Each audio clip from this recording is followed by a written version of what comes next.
What's going on, podcast pimps? Dana here to once again sing the praises of Standard Heating and Air Conditioning. I got on the ball early. I already got my AC tuned up for summer, and I think you should too. An AC tune-up means better efficiency, fewer breakdowns, and peace of mind before we get choke slammed with heat. And right now, it's their early bird special. $45 off an AC tune-up or $90 and you add your furnace in as well. Smart folks like me don't wait for the first 80-degree day. We plan ahead. Book by May 25th and check it off your list at standardheating.com. Providing the comfort you deserve since 1930. It's Dr. Andrea. Here to save you about $5,000 and answer your pet questions. It's Dr. Andrea. On the 93X Half-Assed Morning Show. Welcome back to the show, Ski. It's the return of the most popular woman in the world. 651-989-9393 is how you can get a hold of us. If you want to try and text in a question to the most popular woman in the world, it's Dr. Andrea Johnston from German Animal Hospital. She's here to answer questions about your damn pet. Welcome back, Dr. Andrea. Thank you. Nice to see you again. Yeah, thanks. You've been on vacation. Yeah. You went to Italy. Yeah, we went to Italy. Have you been before? In college, studying abroad. Okay. You know, with the big backpack going on the train in and out. But I haven't been since. It's pretty awesome. Yeah. The food's amazing. Yeah. Is it what we'd imagine? Like, a lot of better than Chef Boyardee and stuff? Mean, the spaghetti is like, just plain butter noodles are phenomenal. Is it different? Like sometimes people will say, that's not how pizza really is, or that's not how this Mexican food really is. Yeah. I mean, it's so fresh, right? And they use olive oil for everything instead of butter and all that stuff. Olive oil is delicious. So good. There Yeah. you go, off to Italy for a stretch of time. Any grand adventures while you were there? We did some cool stuff. We took Vespas through Rome, with like a sidecar. Oh, that's which was yeah. really cool. I love that. It's like the movies. It's adorable. The one cool thing is we went truffle hunting with a dog. Oh, wow. Oh, you didn't go was- with a pig? No, pigs are they say pigs are super destructive. Okay, Yeah, I always heard it was So- like a specialized pig, the truffle pig or whatever they call Yeah, it. Can we take a time out? Because I don't even know what a truffle is. Yeah, so truffle's like a fancy mushroom. Aren't it's they like, crazy It's expensive? related to What? it's related to the mushroom, but it's like a fungus. I thought it was a bird. No, and they're super expensive. I mean, they can range from like $800 for one little tiny ball of truffle to like $5,000. And you bring a dog or a pig with you because they can Yeah. sniff it out? So they train them. It's called, the dog that they use is an Italiana Romangolo is the name of it. It looks like a little golden doodle. Yeah. But you can train any hunting dog, a lab. I was picturing you and your husband and your friends with rifles on your shoulders. It's because it's hunting. I understand. Yeah. And then you walk through the woods, and the truffles are like, 6 inches underground. And they smell it and just start digging like crazy. And it's this brown little, like, walnut that they find. And the dog tries to grab it, but the hunter stops it. And then we just, pick it out of the ground. And you put it. That's so sweet. And then you Yeah. put it on your meal later that day. Yeah. Then you sell them. We're like, can we take these and sell these? Yeah. Pay for the trip. And they're very. You mentioned they're worth quite a bit. Yeah. Wow. White truffles are like gold. They're hard to find. Black truffles are not as expensive. Yeah, I was just looking it But- up. And some of the higher quality white truffles that you mentioned, Yeah. thousands per pound. Crazy. Wait a minute. Could you tell the difference? Yes. You Yeah, can? you can. And the other cool thing is the truffle needs the tree to grow and the tree root needs the truffle to live. So it's like this weird symbiotic So when you snatch a relationship. truffle out of the ground, you're killing a tree. Well, that's why you have to pat the ground and put it back where it was, because it takes 8 years for a truffle to grow. I must have been unclear on the microphone. Someone just texted in to say she went truffle hunting in Italy, or did you say Hinckley? Yeah, Hinckley. Totally It was Hinckley. Italy. Yeah. She was. The spaghetti is not special in Hinckley. Who knows? It might be. So that's wow. I've never heard of such a thing. It's really cool because the dogs just are trained that way. And it was really funny because the dog's name was Gina. So every time they would find one, the guy would be like, "Brava, Gina, brava." Bravo. And then my Brava, husband Gina. and our buddy started saying, "Damn, Gina!" Like every yeah. time. Yeah. Remember Martin? Of course. Yeah. I watch Martin almost every other night. Of course, I remember. He was always having problems with Gina. Yeah. And bruh, man. You guys probably don't remember that. Oh, I don't remember him. Martin had a neighbor that would sneak into the apartment, Josh, and eat up all the sandwiches. Bruh, man. His name was Bruh Man. Anyway, Dr. Andrea Johnston is here, 651-989-9393 if you have a question. So we're glad you had a good time in Yeah, it was Italy. great. It was awesome. How'd that- Trip of a lifetime, for sure. How was that plane ride home? Rough. Oh. We did it. How many hours? It's a good 8-9 hours. Oh! Yeah.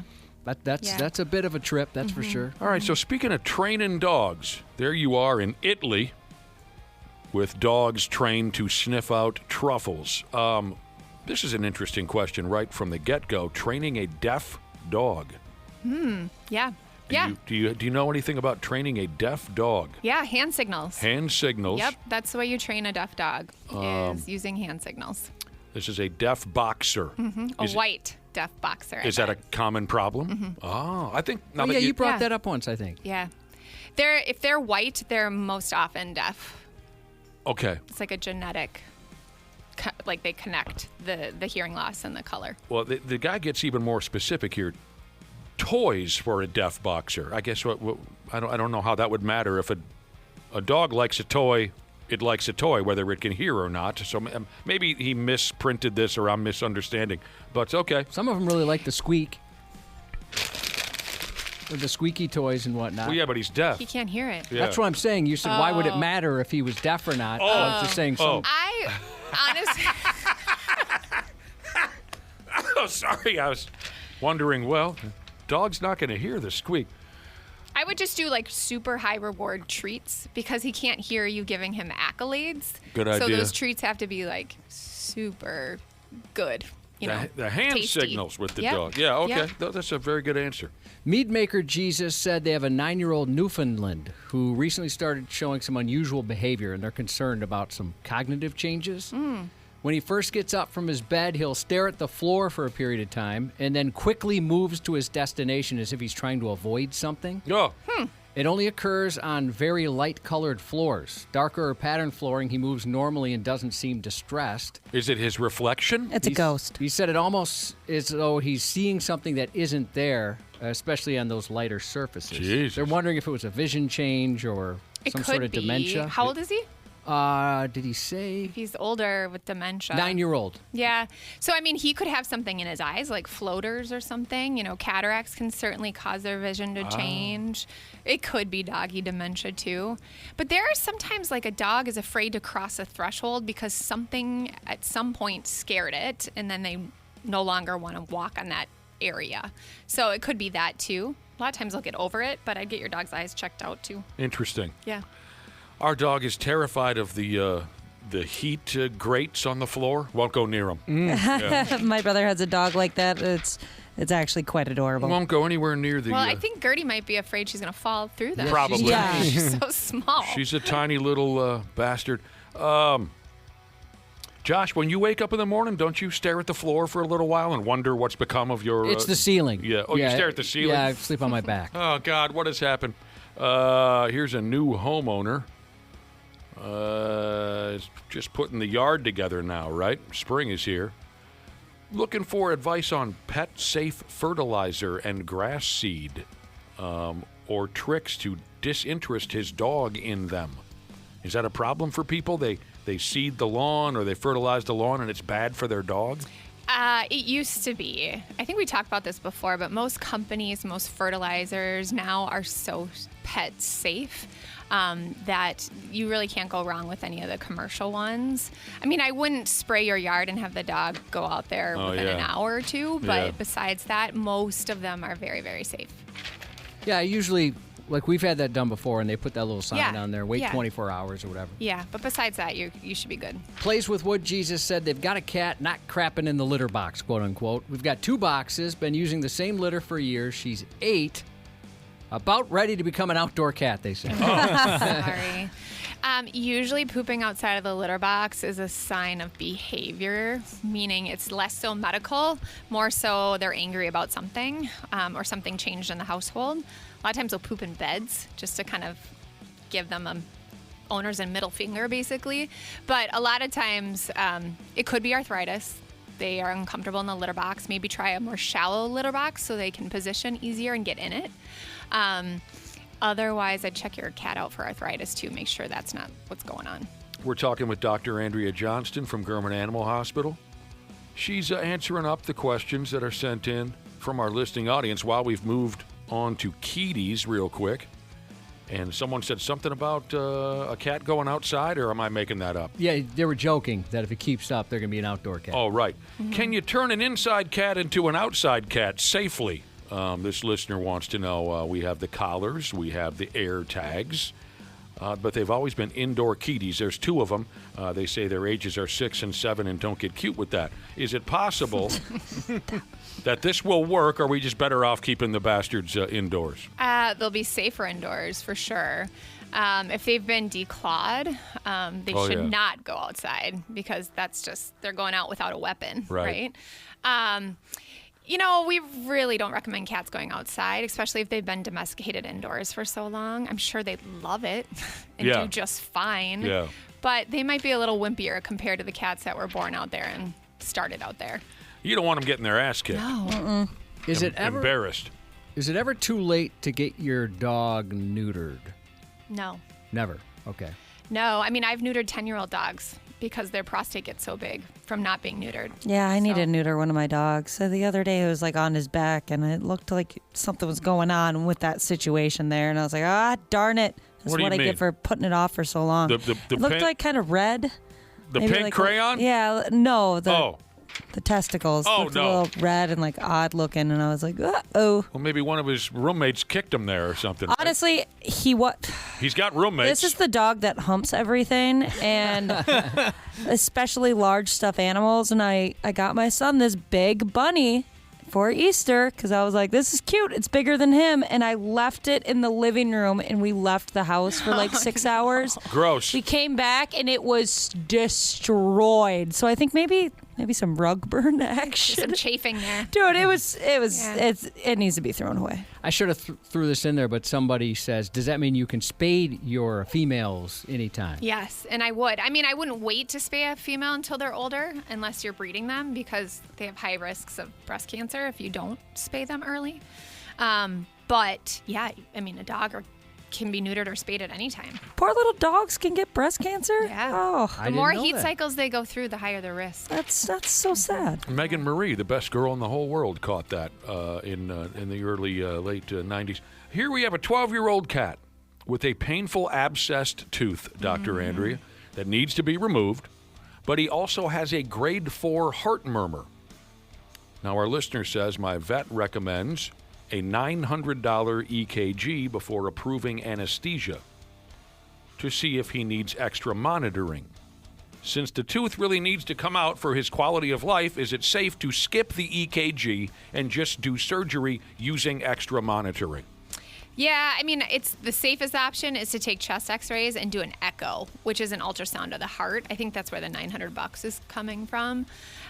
If you can't afford the echo, I would say at minimum do chest x-rays and make sure that the cat's not actively in congestive heart failure. Okay. And then obviously just try and get that tooth out as fast as possible and using safe anesthetic drugs. Okay. Yeah. That's no fun. That hurts. No, and I mean, I get it. The cat's in pain, but also there's a higher risk with a heart murmur. Right. Can dogs get allergies this time of year? Our 4-year-old Australian Shepherd has been sneezing for the past few days. No mucus or anything, just some random sneezing spells. Sorry I blew up, but when a dog sneezes, it's funny. Our dog sneezes huge. Typically, sneezing in a dog is not a sign of allergies. That's more so cats that get respiratory signs with allergies. Usually it's like itching, like skin issues, licking paws, scratching. But the dog could be irritated by something that's, in the nose. That's how they clear their sinuses. But yes, allergies are real strong right now. Well, along those same lines, like time of year, retired optician Shiza says that she's seen ticks on her Doberman already. Yeah. Oh, Do you like the no. liquid or the collar better? I like the oral preventative. I didn't even know there was such a thing. Yeah, there's an all-in-one. So NexGard Plus, Credelio Quattro, Simparica Trio are all the products that they're heartworm, flea, tick, and intestinal parasites all in one pill once a month. Oh, nice. Yeah. The topical, I don't think is working as well as it used to. I think hate ticks that are getting stuff. smarter. Gosh, Yeah. because as soon as we put it on our dogs, they just go on the couch and rub it all over there. And I'm like, great. Now that's, that has chemicals all over it. Thank you. Totally. The only reason you should not have your dog do an oral one is if they have a history of having seizures. Okay. Yeah. A listener, Josh, wanted to know if you'd go ahead and tell your MRI joke from yesterday to Dr. Andrea, see if she knows the punchline. No, I got no boy. support from you guys. Oh, I missed it. whatsoever. I want to hear Oh, it. that's right. Ashley Yeah, wasn't I got to here. do it for Ashley. Can't you try it again? I guess I could. See, Dr. Andrea, if you know Right. the punchline, you jump in. It's not really a punchline. It's just a random fact about animals. Did you know that dogs can't operate an MRI, but cats can? Hilarious. See, that was your target audience, Josh, not me and Nick on that one. Well, yeah, I tried to annoy you guys with it yesterday, and it worked. Well, let me ask you, Dr. Andrea, if you tell that joke today at the office, is there a chance you get your ass kicked? Possibly. Yeah. Do you Okay. guys have animal humor? Possibly. I loved it, Josh. Do you It's the have- way Thank you say cat scan, right? Yeah. It's the way you say that punchline. All in the delivery, Yeah. Josh. Cat Yeah. scan. Got time for a few more. Earlier on, you mentioned that some dogs will have like a scary moment in the corner of the house or something, and they'll stay away from that spot. They'll be squirrely around that spot for the rest of their lives. Is that possibly what's going on here? German Shepherd that will only walk through doorways backwards. That's amazing. So there's something about Yeah. maybe something scary happened in a doorway a couple years ago, or maybe something about what it looks like to them. Yeah. The dog will Maybe only- that's just good comedy for It's the dog. fascinating. It could be a little bit of like OCD behavior too. I mean, they can be goofy. Like I would that. want to walk around the house all day with that dog. Yes, 100%. Yeah. Only walking through. Try to trick it to That's funny. do it the normal way. Yeah. Dr. Andrea just got home from a trip to Italy. Josh, how's that joke go that I passed over to you? Oh, just maybe you know this from visiting. What do you call an Italian with a rubber toe? Roberto. Oh my God. Actually, I had a personal question about my dog. Yeah. I'm finding out that I can't take the dogs to anywhere near a pond because the ducks keep attacking them. Oh, no. Why? Is that what I get for buying a purebred? Yeah. Dang it, you had me for a second. Got me started. Yeah, I was gonna say why do the ducks hate Great Son Danes? of a bitch. All your fault. I was Son about of to a- YouTube Ducks versus Great Dane fight. Now I want to see that. All right, back to this again. This is, I know you've answered this question before. Most of the questions you've answered before, but that's the beauty of a reoccurring segment. Dogs who eat rocks, what are they doing? Yeah. I've known a dog or two like that. They're just not smart. Is that what it is? Oh my gosh, I can't tell you how many times I've taken an x-ray for another reason and I'm like, your dog has 3 rocks in its stomach. Yeah. Oh. You know, or like a golf ball. Like, how long has that been in there? Years. Yeah. You know, I mean, some dogs just like to eat weird things. They'll just swallow whatever crosses their path. Yeah. There's a dog in our family named Rizzo, and Rizzo would go and pick up a rock, from the landscape, bring it to you, and you go, okay, thank you, Rizzo, and you just put it back. Then she'd run and get you another rock. Like, all right, yep, all right, it was funny the first time. It worked the first time. Yep. Let's try it again. Yep, Rizzo did. She just all day long. I had one of those dogs who liked to eat bees. That was a good time for everybody. Oh my God. He liked to eat bees, and he'd wonder why. Oh, Jesus Christ, where's that coming from? And his tongue would swell up, and his cheeks would Yeah. swell. We would sit out, drink beer, just watch this stupid bastard eat bees all afternoon. Just can't learn a lesson. Huh? The cutest bee-eating dogs are bulldogs when their face swells. I mean, they're miserable, but their face is so I funny. bet. It's a good time. Yeah. Dubbed famous Mises said his cats were just diagnosed with gingivitis. Oh, Every day he's been using those greenies as well as the ones the vet suggested. Can this help with that, or will I actually have to get scratched and bit up by the bastards while brushing? I'm scared to do that. Well, just brushing's not going to get rid of what's there. They probably need to have their teeth professionally cleaned, and then you start with the greenies and all those things to minimize redevelopment of it. It's not going to get rid of what's already there. But yeah, I wouldn't put your hand in that cat's mouth if if they won't Don't act sound no. dangerous. Heck no. brushing dogs or cats' teeth for them. I've never had the patience for that. Me either. We, you even as a vet? Yes. We bought all the stuff to do it and have never used it. Because they just hate know. it. We have the Yeah. best intentions. They You hate- basically have to start when they're like 6 or 8 weeks old, and then just do it for routine. so they don't know any purpose. better. Yeah. They think this is part of my life from the get-go. Right. Because Well- they hate it and they hate you and it's a mess. Yeah. Won't some of them just hate it forever though? Because like we started cutting our dog's nails at probably Oh, that yeah. time, and they still cower in the Dogs corner, just hate lay it. on their paws. I know. Why are you being so dramatic? One of my dogs might be all right. He's one of the. We've never had a dog quite like this where he'll let you do anything to him. He doesn't care. You can pick him up. You can lay on top of him. Whatever it is, he's just so laid back or dumb. One of the two. That he might let us, but yeah, we've just been probably it's hard. lazy. It's hard. I mean, it's hard to keep up on it. Here yes, Josh. No, go ahead. Here we have a damn dog. Let's see. It is a Munsterlander, Ooh, yeah, those are cool dogs. but it has carpal hyper extension in a front foot. So they're asking you, Dr. Andrea, about some type of a brace or splint for this dog. It's a 70-pound dog. What's it called again? The dog? I'm going to Google this. Munsterlander. Munsterlander. Is it a they're bird like dog? they're a hunting dog. They kind of look like a Oh, cute. Springer Yeah. or Springer Spaniel. That's what I would have guessed it was. Yeah, they're cool looking. I would make sure that that dog. It's obviously confirmed. I don't know how old the dog is. See if there could be some type of surgical repair. But there is a splint company. I think it's called Therapause that you can like actually measure the length of the dog's limb. Usually you have a vet do that for you, so you make sure the splint is an appropriate size for the pet. But yeah, that's unfortunate, especially if the dog's a hunting dog. Yeah. Bummer. Here's a 1-year-old adopted barn cat in the listening audience. Oh. With a constant runny nose, sneezes a lot. They said they tried antibiotics.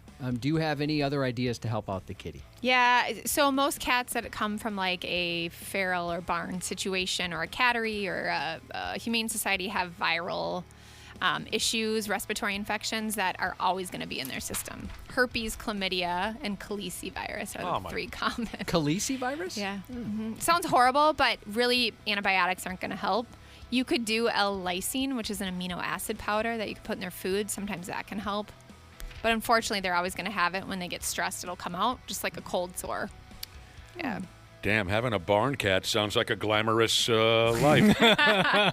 Herpes and sores everywhere. Chlamydia. Best driver at Kempstone Jesus sent a picture of his Frenchie and wants me to show it to you. Oh, is it a swollen face? Look, Oh, yes. The- Oh, he my said- gosh, look at that jacket. he's wearing a cool jacket. Oh, my gosh, it's got fur on the... Wow. Can you see the question he's asking? My Frenchie wants to know if there's a way to... Can get his balls black? Back. Oh, sorry, buddy. You could get nudicles. Yeah. Oh yeah, you told us about those. Yeah, get some nudicles. Yeah. Fake My set. Frenchie wants to know how to get his balls back. Yeah. That was the question. And he's wearing a fur coat? He actually looks like he has balls with that jacket. He on. looks cool, man. He looks like a fighter pilot or Yeah. something. Totally does. I don't care if you're fixed or not, bro. You got balls. Oh, wow. Oh, I'll throw another joke at Dr. Andrea. I told this one on the air, I think, last week, and it went nowhere. What's the name of that character again that was married to one of the Kardashians for a while? He's a rapper. Oh, Travis Scott? That's not the one I'm thinking of. Oh, He's a rapper. Kanye? Kanye. Oh, Kanye. Yeah. Okay. Kanye West once tweeted, he said, "I'll never make a diss record." And someone tweeted back and said, "I didn't know you were Italian." Oh, what? Never make a diss record. No, nothing? See, it's the delivery. Yeah. What do you call a Frenchman wearing sandals? Philippe Flop. Should we give this oh my up? Gosh, yes. She's never coming back. We got to go. Dr. Andrea, you knocked it out of the park. You always do. We appreciate your time and welcome Yeah, back home. thanks. Yeah. I don't Ciao. Yeah, ciao. Arrivederci. Ciao, Bella. Does ciao mean hello and goodbye? Yeah. Like aloha? Or like arrivederci. Is like, Oh, yeah. You know, goodbye. Arrivederci. Don't you love those people that go to Italy or England for like a week, and then they just come back, and it's their whole personality Well, now. Josh, your sister turned English, didn't she? No, not my sister. It was a friend of a friend's wife, if you can follow that. She came home from England, and suddenly She she lived was there for 3 months. She was Ginger Spice. She's She no had an longer. accent. She moved out of her apartment and moved into a flat. Oh, yeah. Had yeah. tea, had high tea. Oh man, it was, and she had a thick accent Oh, where boy. I had met her and I'd only known her since she'd been there. I thought she was English, You're kidding. and then people had told me afterwards, like, no, dude, she's from here. She moved to England for 3 months with her husband, and she's more British than he is. They're like, nah, this is a new thing. I mean, I'm not even going to try to be Italian. They're way cooler than we are. Yeah, my sister lived in England for a while, but she still has a Minnesota accent. Yeah. She never became that. All right. Thank you, Dr. Thank Andrea. you. And we better wrap our little nightmare up. Best of luck to Gavin. He's traveling to Brainerd today to compete in the State Knowledge Bowl competition. From Dad, Oh, looks that's like really Jesus. cool. I'm jealous. The Little knowledge- genius. Yeah, I always thought that was cool, those kids that know all that stuff. Birthday shout out to Throws Dodgeballs at Kids for a Living Jesus. Happy 32nd to Eric. And happy birthday to Swamp Ass Lineman Jesus from Nate Outdoors Jesus. The 93X Half-Assed Morning Show. What's going on, podcast pimps? Dana here to once again sing the praises of Standard Heating and Air Conditioning. I got on the ball early. I already got my AC tuned up for summer, and I think you should too. An AC tune-up means better efficiency, fewer breakdowns, and peace of mind before we get choke slammed with heat. And right now, it's their early bird special. $45 off an AC tune-up or $90 and you add your furnace in as well. Smart folks like me don't wait for the first 80-degree day. We plan ahead. Book by May 25th and check it off your list at standardheating.com. Providing the comfort you deserve since 1930. Years of hard work, and now you've got pain in your back, your shoulders, your knees, maybe your joints. You need help. Randy Shaver here with the answer. Dave Bialke. He's got over 30 years experience in getting workers' compensation benefits for people just like you. Don't suffer. Call Bialke Law today. 763-571-2410 or go to bialkelaw.com. That's BIALKE law.com. And it spells relief for you. Stupid news on the Half-Assed Morning Show.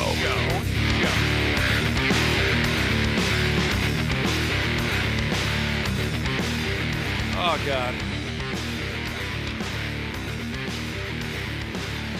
I was getting pretty comfortable there for a while. I've been there before. Just kicked back in my chair, but here we are. We got to get right back after it with the stinking stupid news. Earlier, we were talking about how you can't trust anybody these days because everyone's on dope. So I asked our listening audience, what are you on? 651-989-9393 if you want to tell us what you're on. Everyone's on friggin' dope. Here's what our listeners have cooking. Locator Jesus. He's high on open paint cans and insulation rolls. That's good stuff. Vapes and Ice House beer. Ice House. That brings me back to high school. Ice House beer, that's still a thing? That'll get the night started, a little Ice House. I didn't know that was still a thing. What do we got here? Big Gut Tow Truck Jesus texted in to answer the question, what are you on? He says, I'm on caffeine, nicotine, depression, anxiety, back problems, abandonment issues, bad knees, and a partridge in an F-me running pear tree. 14 milligrams of Bad Bull nicotine pouches and straight black coffee. You guys heard of that? Black Bull? No, sorry. Bad Bull nicotine pouches? No. No. I'm going to look that up. Is that like one of those alternatives? It's gotta be. It's by God gotta be. It's got a cool 14 name. milligrams is a lot. And finally, here's a listener answering the question, what are you on? Dude says he's been on anxiety medication since he was in middle school. And he also takes Imodium daily. Josh, he said he had a lot of stress poops in middle school. Stress poops. And he was just a junior high kid. Yeah, middle school. Oh, yeah, that's tough. I loved middle school. I feel lucky because I was surprised when I started hearing people saying they didn't like it. Ashley, is that, especially girls, it seems like, at least in my life, they... I mean, there's days that sucked, but for the most part, I had so much fun in middle school. That's good to hear. I loved every minute of it from So did I. K through friggin' 12. I wasn't a very good student, but I friggin' loved school for all of the other reasons. I'd love to just I want to like go back to the middle school and just like walk in the front door and like smell just smell the place. Ah, man. All right. On to our very first stupid news report of the week. And this is heartbreaking from the get-go. You might want to get the kids out of the room if you have them. They don't need to hear this. For the love of all that is right and just in the world, someone went ahead and molested the damned Easter bunny. Isn't that coming up here in a handful of days? Easter? Yeah, it's this weekend. It's this weekend. Somebody fondled the Easter bunny. Leave it to someone from New Jersey.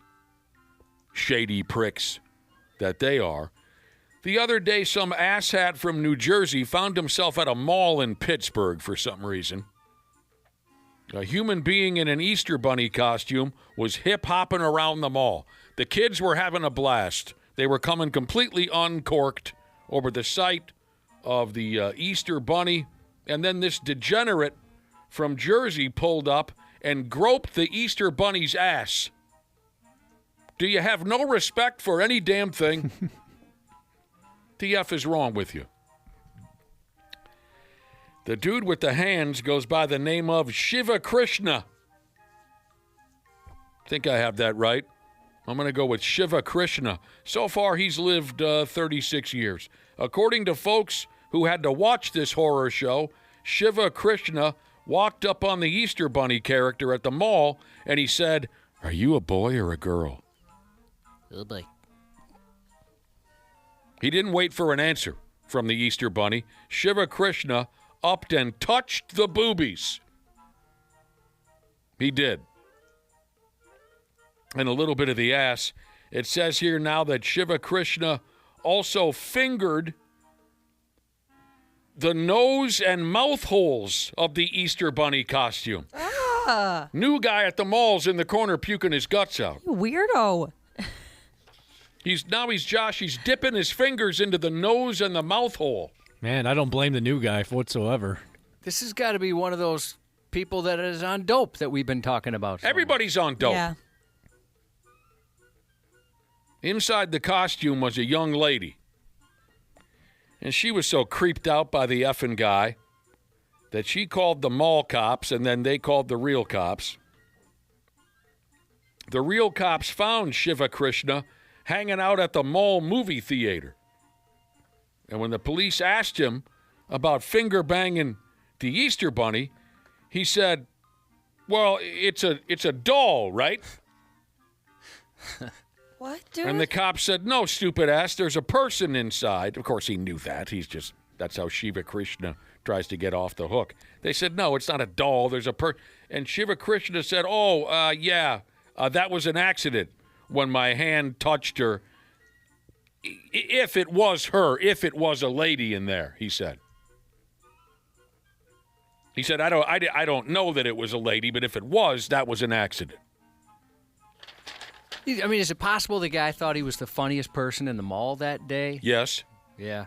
More so. I mean, I'm hoping it's that delusion versus he's this, like, some sort of sexual pervert out there groping folks. One way or the other, Cubby, the cops dumped a bucket of mace into Shiva Krishna's eye sockets and took him away on a charge of indecent assault and harassment. Good. What a damn disgrace. That poor woman. Finger blasting the Easter bunny. What the hell's wrong with you? Is the Easter bunny still incredibly creepy looking? It depends on where you are. Yeah, what mall you go to. I don't Yeah. think You I've go to ever seen one that isn't extremely creepy looking. I used to live in Bayport for a little bit, and There's your answer right there. it was like the week before Easter, and there was this guy, I assume it was a guy, somebody in an Easter bunny costume, just like wandering around the neighborhood and like Yeah. stopping at people's houses. That And I ain't right. thought, this is not where I want to be. Was there blood pretty much up to the elbows of that costume? Not that I could see, 'Cause but that sounds I'm like sure maybe- he was working on it. Sounds like someone on a killing spree. I just look at all the pictures that my mom, because my mom always took us to see the Easter Bunny, of course. And I look at all the pictures and I'm like, he looks like a serial killer. Were you nervous as a kid? I don't Or did you just remember. realize this as an adult? I just I think I realized as an adult. But I thought this one was pretty cute, unless it doesn't say it's a stock photo. They took a picture of the Easter Bunny. yeah, Actually, that one looks pretty normal. I agree with you, actually. The people that were dressed up as the Easter Bunny, they didn't put the work in that the people that do Santa did. Yeah. What do you mean? What do you mean by what would they do differently? It's just to make them. I don't know. It's hard to explain, but I've seen enough photos of me as a kid and other creepy Easter Bunny photos that just kind of off-putting. It's the eyes. They can never get the eyes right. It all depends on how much the mall spent on the Easter Bunny costume. There you go. That's it. 100%. This guy's out there finger banging the. What is there something wrong with you? Why would you do that? Oh, yeah, I didn't think about this. Somebody said he's probably just into that furry stuff that some people are into. I'm sorry. That furry stuff that some people are into. They're into like the dressing up like animals Sure. kind of vibe. That just must be what he likes. Well, a lot Who of who is he? The guy that molested the Easter Bunny. Oh, yes, he's a furry, maybe, Yeah. or a wannabe furry. Okay. Don't the Furies say that they're not? It's not a sex thing. It's just kind of they're into dressing up. Yeah, like that's what I animals. say when I jack off too. Yeah. It's not a sex This thing. isn't about sex. Yeah, no, this is about This is exercise. I'm relieving some stress here. Yeah. No, nothing sexual about this. That's some elbow pain. I'm trying to relieve it. Bursitis, Dana. Yes. Yeah, in my elbow. Doctor's orders. Yeah, here box tossing Jesus. I agree with this guy who just texted in. It's hard to put big teeth on a costume and have it be cute. Yeah. I'm going to say, Josh, the Easter Bunny gimmick, way more difficult than Santa Claus. Your Santa Claus, you chuckle a little bit. What's he do again? They don't call it chuckling. What does he do? He ho ho ho. ho ho, and you know, whatever. Yeah, you can just have a little bit of a personality where it's all physical comedy if you're the Easter Bunny. Exactly. I'll take it easy on those folks. I will. Why does the Easter Bunny hide their eggs, this text asks? Go ahead. He doesn't want people to know he screws chickens. Oh. Man. I never really thought about that much. Why does he have eggs? Oh, really? I remember Yeah. even as a kid going, well, that doesn't make sense. No, I have never once thought about that. I loved Easter egg hunts and the Easter baskets and stuff as a kid. Did Oh, you? yeah, me I too. thought it was cool. Even as an adult, it's fun when the kids were little, and they were into it. No, you're right, though. The Easter Bunny thing, I remember as a kid thinking, all right, this is a bit of a stretch, Mom and Dad. Yes. All right. There's always something silly happening in Wisconsin. Nobody knows what they're doing over there. And while we're on the subject of Wisconsin, I want to make it very clear that Spooner blows. I've seen pictures of the bridge that says so. Here's the latest from the terrible dairy zone, or whatever the hell they call it. There's a kangaroo on the loose. Cops can't find the prick, so you better watch yourself. Kangaroo on the loose. This year, kangaroo shouldn't be too hard to spot. Number one, because it's a kangaroo, and it's flipping Wisconsin. Number two, the kangaroo is wearing a pair of pants. It's awesome. This was a little misleading because I immediately pictured like actual long blue jeans all the way down to its feet, but it's just a jean diaper. He's not wearing pants? Yeah, it was kind of looked like jorts a little bit. His diaper's just made out of jean material. I was really hoping like he had some like, maybe some like ripped Levi's. Okay, so he's wearing a denim diaper? Yeah. Oh, this is all very important. The bastard escaped from a petting zoo in a town called Necada. Neceedah. I'm going with Necada. That's in central Wisconsin. The escaped denim-wearing, how do I say it again, Josh? Kangaroo. It goes by the aggravating name of Chesney. You know you're in Wisconsin when pets are named after terrible pop country singers. So the kangaroo, who was forced to pull on a pair of denim underwear, He gouged the eyes out of a couple folks at a petting zoo, and it ran off. It was a full-on Roo prison break. A witness said he saw the damn thing jogging through town, quote, like he was training for the Olympics. So someone saw him running through town. I wouldn't mind watching an all-kangaroo Olympics. That'd be fun. That would hold my interest. Well, maybe not that long. Watch a couple events, that's about it. I bet the long jump is incredible. Yeah. If it was one of those half-hour programs on ESPN 8, the Ocho, when they do that, I would watch the hell out of it. Someone else saw Chesney the kangaroo later on that same day and said he had ditched his diaper. So if you're out that way, be on the lookout for a kangaroo. His current outfit, I guess, isn't really the point. It's a kangaroo. He was found. Yeah, they did find him. I know, we were getting there. Oh, okay. I wasn't sure. A local cop said that Chesney would likely be scared. So please be careful with him, and whatever you do, don't challenge him to a boxing match because he will beat you unmerciful. So the cop was trying to be cute. Yeah, the update is I guess they found him wandering around. Australian Jesus said, sub me in, bruh. I'll wrestle the bastard. They're so strong. Australian Jesus showed me a picture of just a big kangaroo gang. They travel in huge gangs. Have you seen some of those? No, but I'd be terrified. Oh, yeah. They'll kick your butt. Oh, good question here. Was the kangaroo wearing panties? Kangaroo panties. That question was texted in. That's a good question. It's a dude, so it was a dude kangaroo. But so. maybe. I mean, some folks are into that. Owning a kangaroo is legal in Wisconsin, they say. That's cool. Yeah, I think it's legal in Minnesota, too. It is? Yeah, it's like I saw one of those weird maps on social media once, and it was like, based on where you live, this is the exotic animal you can own. Okay, look that up for us. Not that I have any interest in owning a kangaroo while living in the state of Minnesota, but we need to get to the bottom of this. This is funny. I just got a text that says, you got a problem with Kenny Chesney? A runaway kangaroo. This is happening all over America. A runaway kangaroo by the name of Garth Brooks also escaped from its cage. Why do you name your kangaroo after... A runaway kangaroo by the name of Garth Brooks escaped from its cage in Alabama last summer. Luckily, the owner of Garth Brooks found it cartwheeling down the highway, and they were able to sink a tranq dart into its neck from about 175 yards out. So they scooped him up and brought him back to whatever awful living conditions Garth Brooks was up against. Remember when Garth Brooks had that? What he changed his name? Was it Chris something? Oh yeah, and was that a bit? No, I think he just wanted to try something new and went under a pseudonym, and it did not work. Ron Mexico. His alter ego was Ron Mexico. I love that Ron Mexico story. He had like an emo haircut or something. Chris Gaines. Yeah, Chris Gaines. That's it. Mm-hmm.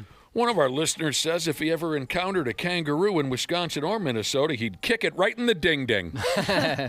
Well, did you find out whether owning a kangaroo is legal here in the great state of Minnesota? It looks like you cannot. So now I'm wondering what exotic pet you can. Well, that makes me want to do it. Oh, yeah, you don't follow. No. You don't follow government rules. You think I follow kangaroo guidelines, Josh? Hell no. No. Tell me the exotic animals we can own. Anything? Oh, you're looking for it? I'm still looking for it. She's looking for it. I had chickens for about a month, and I didn't realize that they were illegal not if you just let them sit there and starve to death. I'm kidding. I fed them and treated them nicely. I didn't realize they were illegal in my city until one of my neighbors brought it up. The coolest thing that I found that you can own are big cats. So lions, tigers, cougars. Oh, Jesus. But there's obviously very strict laws around it. You can own a lion, tiger, or cougars? Yeah. By cougars, by the way, Trail Stop Egan. Yeah, 100%. You can own them here in Minnesota, but there are many, many, many rules and regulations surrounding it. Yep. You can't just have it wandering around taking a deuce in your neighbor's yard. Exactly. Are you serious? But what about Tiger King? He wasn't... You're serious? I guess I'm not. I mean, I'm not sure about all the regulations. It might be only if you own a zoo or something like that. But that was just a really quick Really quick Google search. If you get a tiger, don't let it behind the wheel. Ayo! Tigers can't drive. I would be horrified to learn that one of my neighbors owned a tiger, cougar, or lion. Me And too. I would be calling the police probably every half hour or so to have them check and make sure that sumbitch was chained down. I'd be pretty ecstatic about that situation. Did we ever tell you, Ashley, you'd probably be especially interested in this. We had a tiger at our old studio visit. There was So jealous. a local magician, and he owned a tiger, and he brought it in. We were taking a picture with it, and when that thing sneezed, I think all of us ran about 1.5 miles. And we're talking like a full-grown big boy tiger. Yeah, he was pretty big. Dude, that is so cool. How well did you know this guy? Because I'm kind of curious with the circumstances. Not at all. We're Did like, you- did let's you let pet a it? magician with a tiger into the building. I think we maybe we had him on once before. Oh, I don't recall that. I wanted nothing to do with that. That was so stupid. Oh, I was pretty pumped. Somebody texted in and said that they had an emu in their yard this weekend. What? I need more details. Why did you have an emu in your in your A friend yard? of mine, God rest his soul, owned an emu for a while. Aren't those dangerous? Aren't they pretty aggressive? I don't know. I know that it loved to wrestle, and it loved egg muffins. That sounds awesome. This old pal of mine would get drunk and come home and wrestle his emu until the break of dawn, and then he'd go get the sumbitch some McDonald's. I also love Egg McMuffins. And it would eat a pile of those egg muffins. So, okay, that's news to me that An you emu. can own a damn lion, tiger, or cougar here in the state of Minnesota as long as you follow a certain set of rules. But you said you don't have a lot of information on that. Nah, that was just a very quick Google search. All right, then. Can you have an emu in Minnesota? I know they sell insurance. I love those commercials. Yeah, I don't know if this pal of mine, I don't know if it was illegal for him to own that emu. I have no idea. But he had one. Says here, according to the AI overview on Google, yes, you can raise emus in Minnesota as they are kept on farms in the state. Should we go in on an emo together? I'm going to say no. Okay. I don't think I could take care of an emu. All right, moving on here in the stupid news. A judge in Detroit had to chew a gal's ass out in court the other day. Bear with me. This is a poke right here. Says here a gal called Kimberly was due for a Zoom call court appearance kind of a thing. You follow how that works? You know, the Zoom call gimmick. Everyone pops up on a computer screen and they can see each other and talk back. You guys are all familiar with the... Yep. This gal was due for a Zoom call court appearance. First off, she was late in showing up on the computer screen. Wouldn't you be terrified of doing anything to upset the judge? Yes. Oh my gosh, yes. Yeah, sure. Maybe yeah. it's just watching some Judge Judy in the past. It didn't take much to get her to go off. I'd want to be on my best behavior, so Kimberly was late for the start of the meeting. That angered the judge a little bit. Next thing the judge noticed is that dumbbell Kimberly went ahead with this court appearance Zoom meeting thing. She went ahead with it while she was behind the wheel of a moving motor vehicle. And that's when the judge went after her ass. What a moron. This is a hell of a back and forth deal. Do you have the audio of this, Josh? Yeah, Maybe yeah. that would help us out. It's great. The judge gets pretty pissed. Am I crazy, or does it not look like you're driving that car?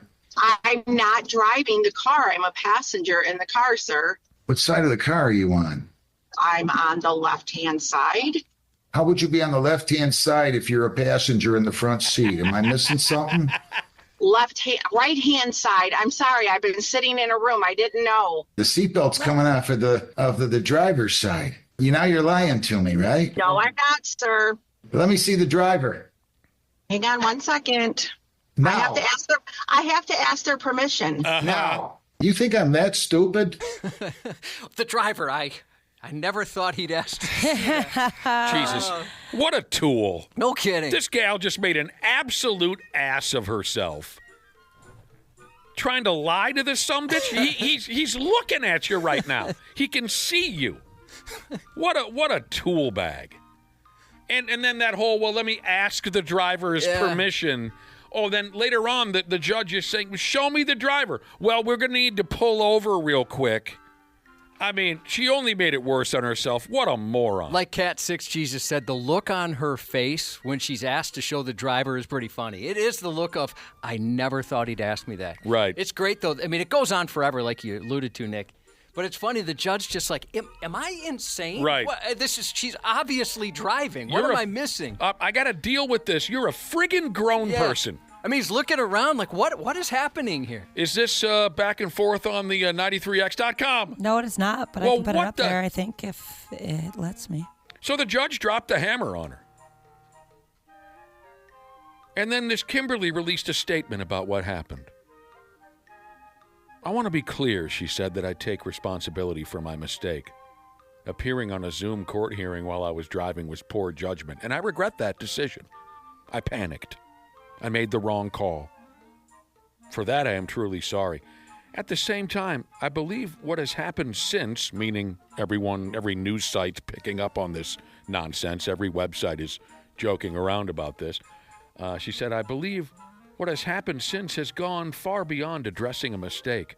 A brief moment of poor judgment has turned into a viral spectacle that is affecting my reputation, my family, and my ability to move forward with my life. I'm human. I made a mistake. True. Yeah. I'm human. All that is true. But take your medicine. You came off like an absolute jackass. You're a grown adult. Sit in it. Suck it up. It's weird that she just didn't think, I'm going to pull over for a handful of minutes. Yeah. I don't get it. Obviously, wasn't taking the situation seriously. Some people want to be dicks just to start trouble because they're upset that they're in the position that they're in. It's everyone else's fault, right, Josh? That's right. Not her fault. Kind of like how Dana refuses to follow the rules of kangaroo court. He's not going to follow those rules. No, I can't be restricted by those guidelines. Oh, now as many damn kangaroos as I want. I would have thought it would have been easier to do Zoom court, but somebody said, nope, done it. Standing in front of a judge is less intimidating than Zoom court. I wonder why that is. If you don't mind, get back to us. I had to do a Zoom situation when I had to make my divorce official, and that was annoying. I was annoyed with the situation, but I'm like, that's not something where I'm in trouble at all, but I was on my absolute best behavior. I made sure everything in the background was nice and tidy. I even wore a decent outfit. I was so afraid for a judge to see me on camera. That must be a Wisconsin thing, actually, because I didn't have to do any of that. No Zoom calls whatsoever. Yeah, no, they do a thing where they do a 90-day waiting period once you file for divorce. To make sure you're 100% positive? I think that's what it's about, actually. It's so stupid. It is absolutely ridiculous, but... So, yeah, then you have to go in front of them, and then they're like, all right, yep, now it's official. Thank you for waiting 90 days. Pop the champagne. What's the point?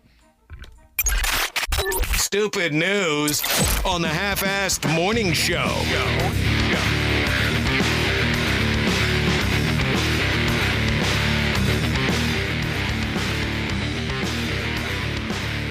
I'm getting there. Stupid news report. That's what folks are looking for? That's what time it is. Well, you came to the right stinking place. You did. We're going to go ahead and get things started in Tucson, Arizona. Tucson, of all places. The deal is, you ever been down there, Josh? Arizona? Barely. What do you mean? You've either been there or you haven't been there. Well, I kind of have. I flew over it a little bit when we were... That doesn't count. Yeah, that's what I'm saying. That's why I said barely. Basically over the border and a helicopter ride. Oh, a helicopter ride. Yeah. Well, that counts. Oh, you'll count that Wait, one? I thought you were talking about one of those airplanes. No, maybe we did fly over it in an airplane, but for sure in a helicopter. Is this when you were in Las Vegas and you got in a helicopter, you went this way, you went that way? Yeah, you left out the part about how the helicopter pilot played the Top Gun theme song when we took off. But yes. Was that by request? No, he just did it. And That's I awesome. thought, I'm going to leave my wife for this You're guy. talking about Danger Zone? No, the or theme. that guitar solo? The theme, yeah. Wah, na, na, na, na, na, Is that Steve Stevens that does that? I have no idea. I know the song you're talking about. You flew over Arizona. Yeah, so kind of. That's how I come up with kind of. Hot. I was there once. Oh, she was hot. Yeah, we She was rip-roaring red-ass hot.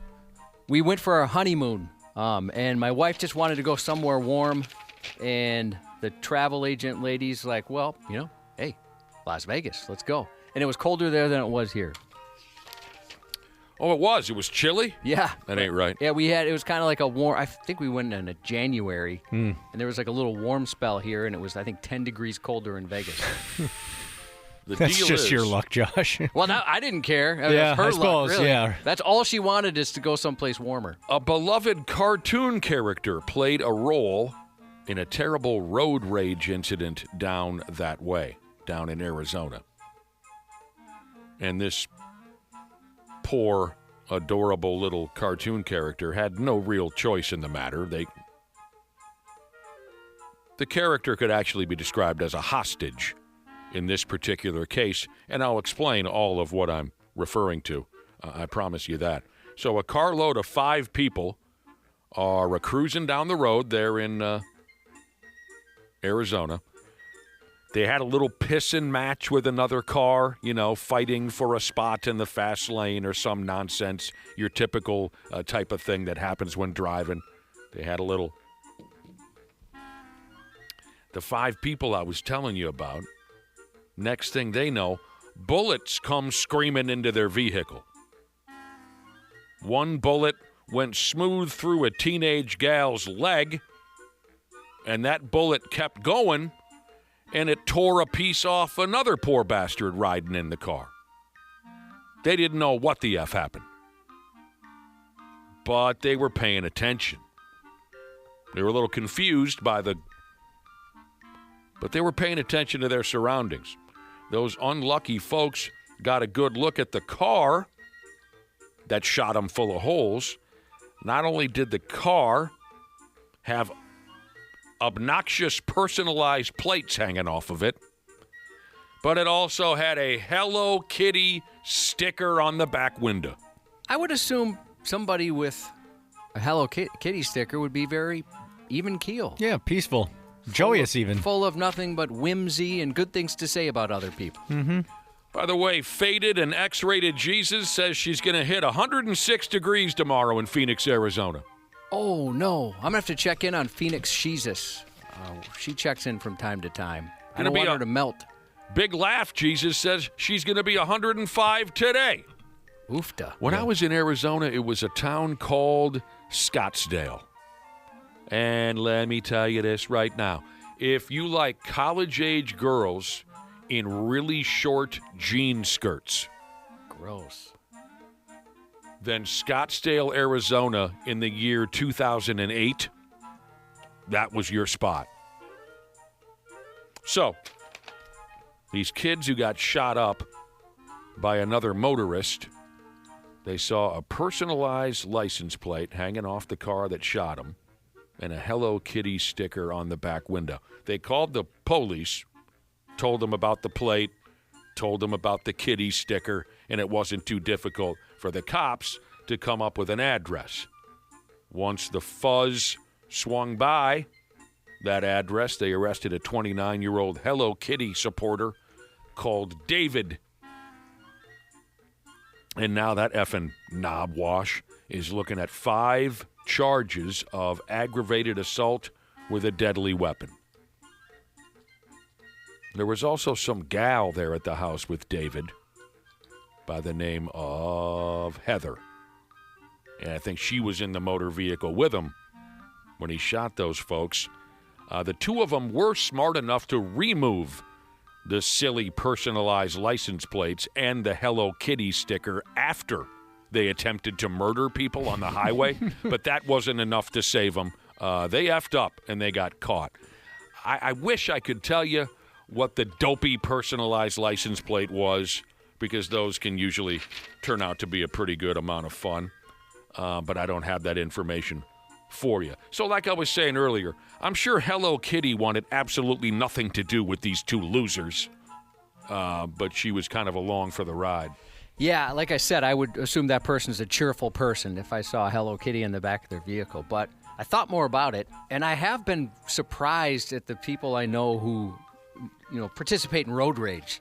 It's folks that are just so, kind of like they can handle things in regular life, but when they get behind the wheel, all of a sudden it's a death match. It's funny how that happens because I definitely have people like that in my life too. Where there's a couple I was with where I was absolutely shocked. I'd never even seen them, do anything but smile. Mm-hmm. And then they're nuts behind the wheel. And then you're gripping that oblique handle, just praying that you're going to make it out okay.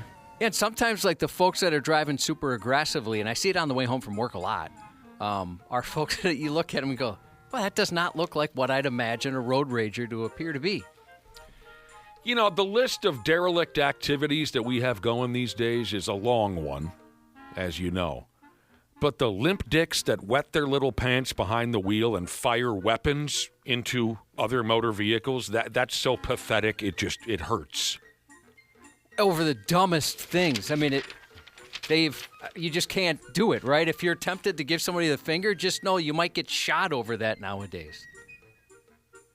I always thought, I drove like a moron when I first got my license. I loved it. For some reason, You were having a good time. Yeah, I just loved it. I love driving. I just thought I'm going to take every risk out there and being stupid, not thinking that maybe I could hurt somebody else. I figured, yeah, of course I could get hurt, but whatever. It's my choice here to do that, not thinking I'd put somebody else in danger.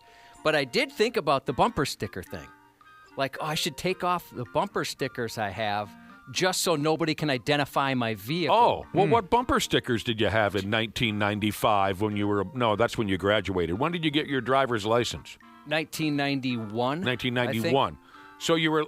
Let me guess, you had your Nelson cassette tape or possibly a CD. Did you have a CD player? No, I had a tape player. You had your Nelson cassette tape. Tell me if I go astray. You had some Danger in there. Plenty of that kind of stuff, but that wasn't the bumper stickers I had. Yeah, what did you have for bumper stickers? I don't want to say. What do you mean you don't? You brought it up. Yeah, but I did bring it up. But I didn't think anybody would ask what bumper. I should have thought ahead. You've been coming clean lately. And I've regretted it. Maybe I had a couple of punk band stickers on there. God. I told you. This is why I didn't but I want to know. I still want to know. And this is good. This is healthy. Not that you've ever been a secretive person. You've been more than wide open on this program over the years. More than wide open when it comes to sharing personal details. But we found out, was it last week, we found out you have kept some secrets. Last week you told us about one of the dumbest thing I've ever... You told us that you picked up a kid who was a complete stranger to you. You signed up. You volunteered for this. You picked up a kid who was a complete stranger, and you drove him all the way to Michigan so he could go to military school. I don't like to use the word war hero for myself, but I had a lot of pride doing stuff like that. So this is good. It's good for you to... Cathartic, perhaps. Cathartic to share these secrets. So you had dopey pop punk band. No Effects at the time. The Descendants. Jesus. I had a Megadeth sticker. I had Iron Maiden. Yeah.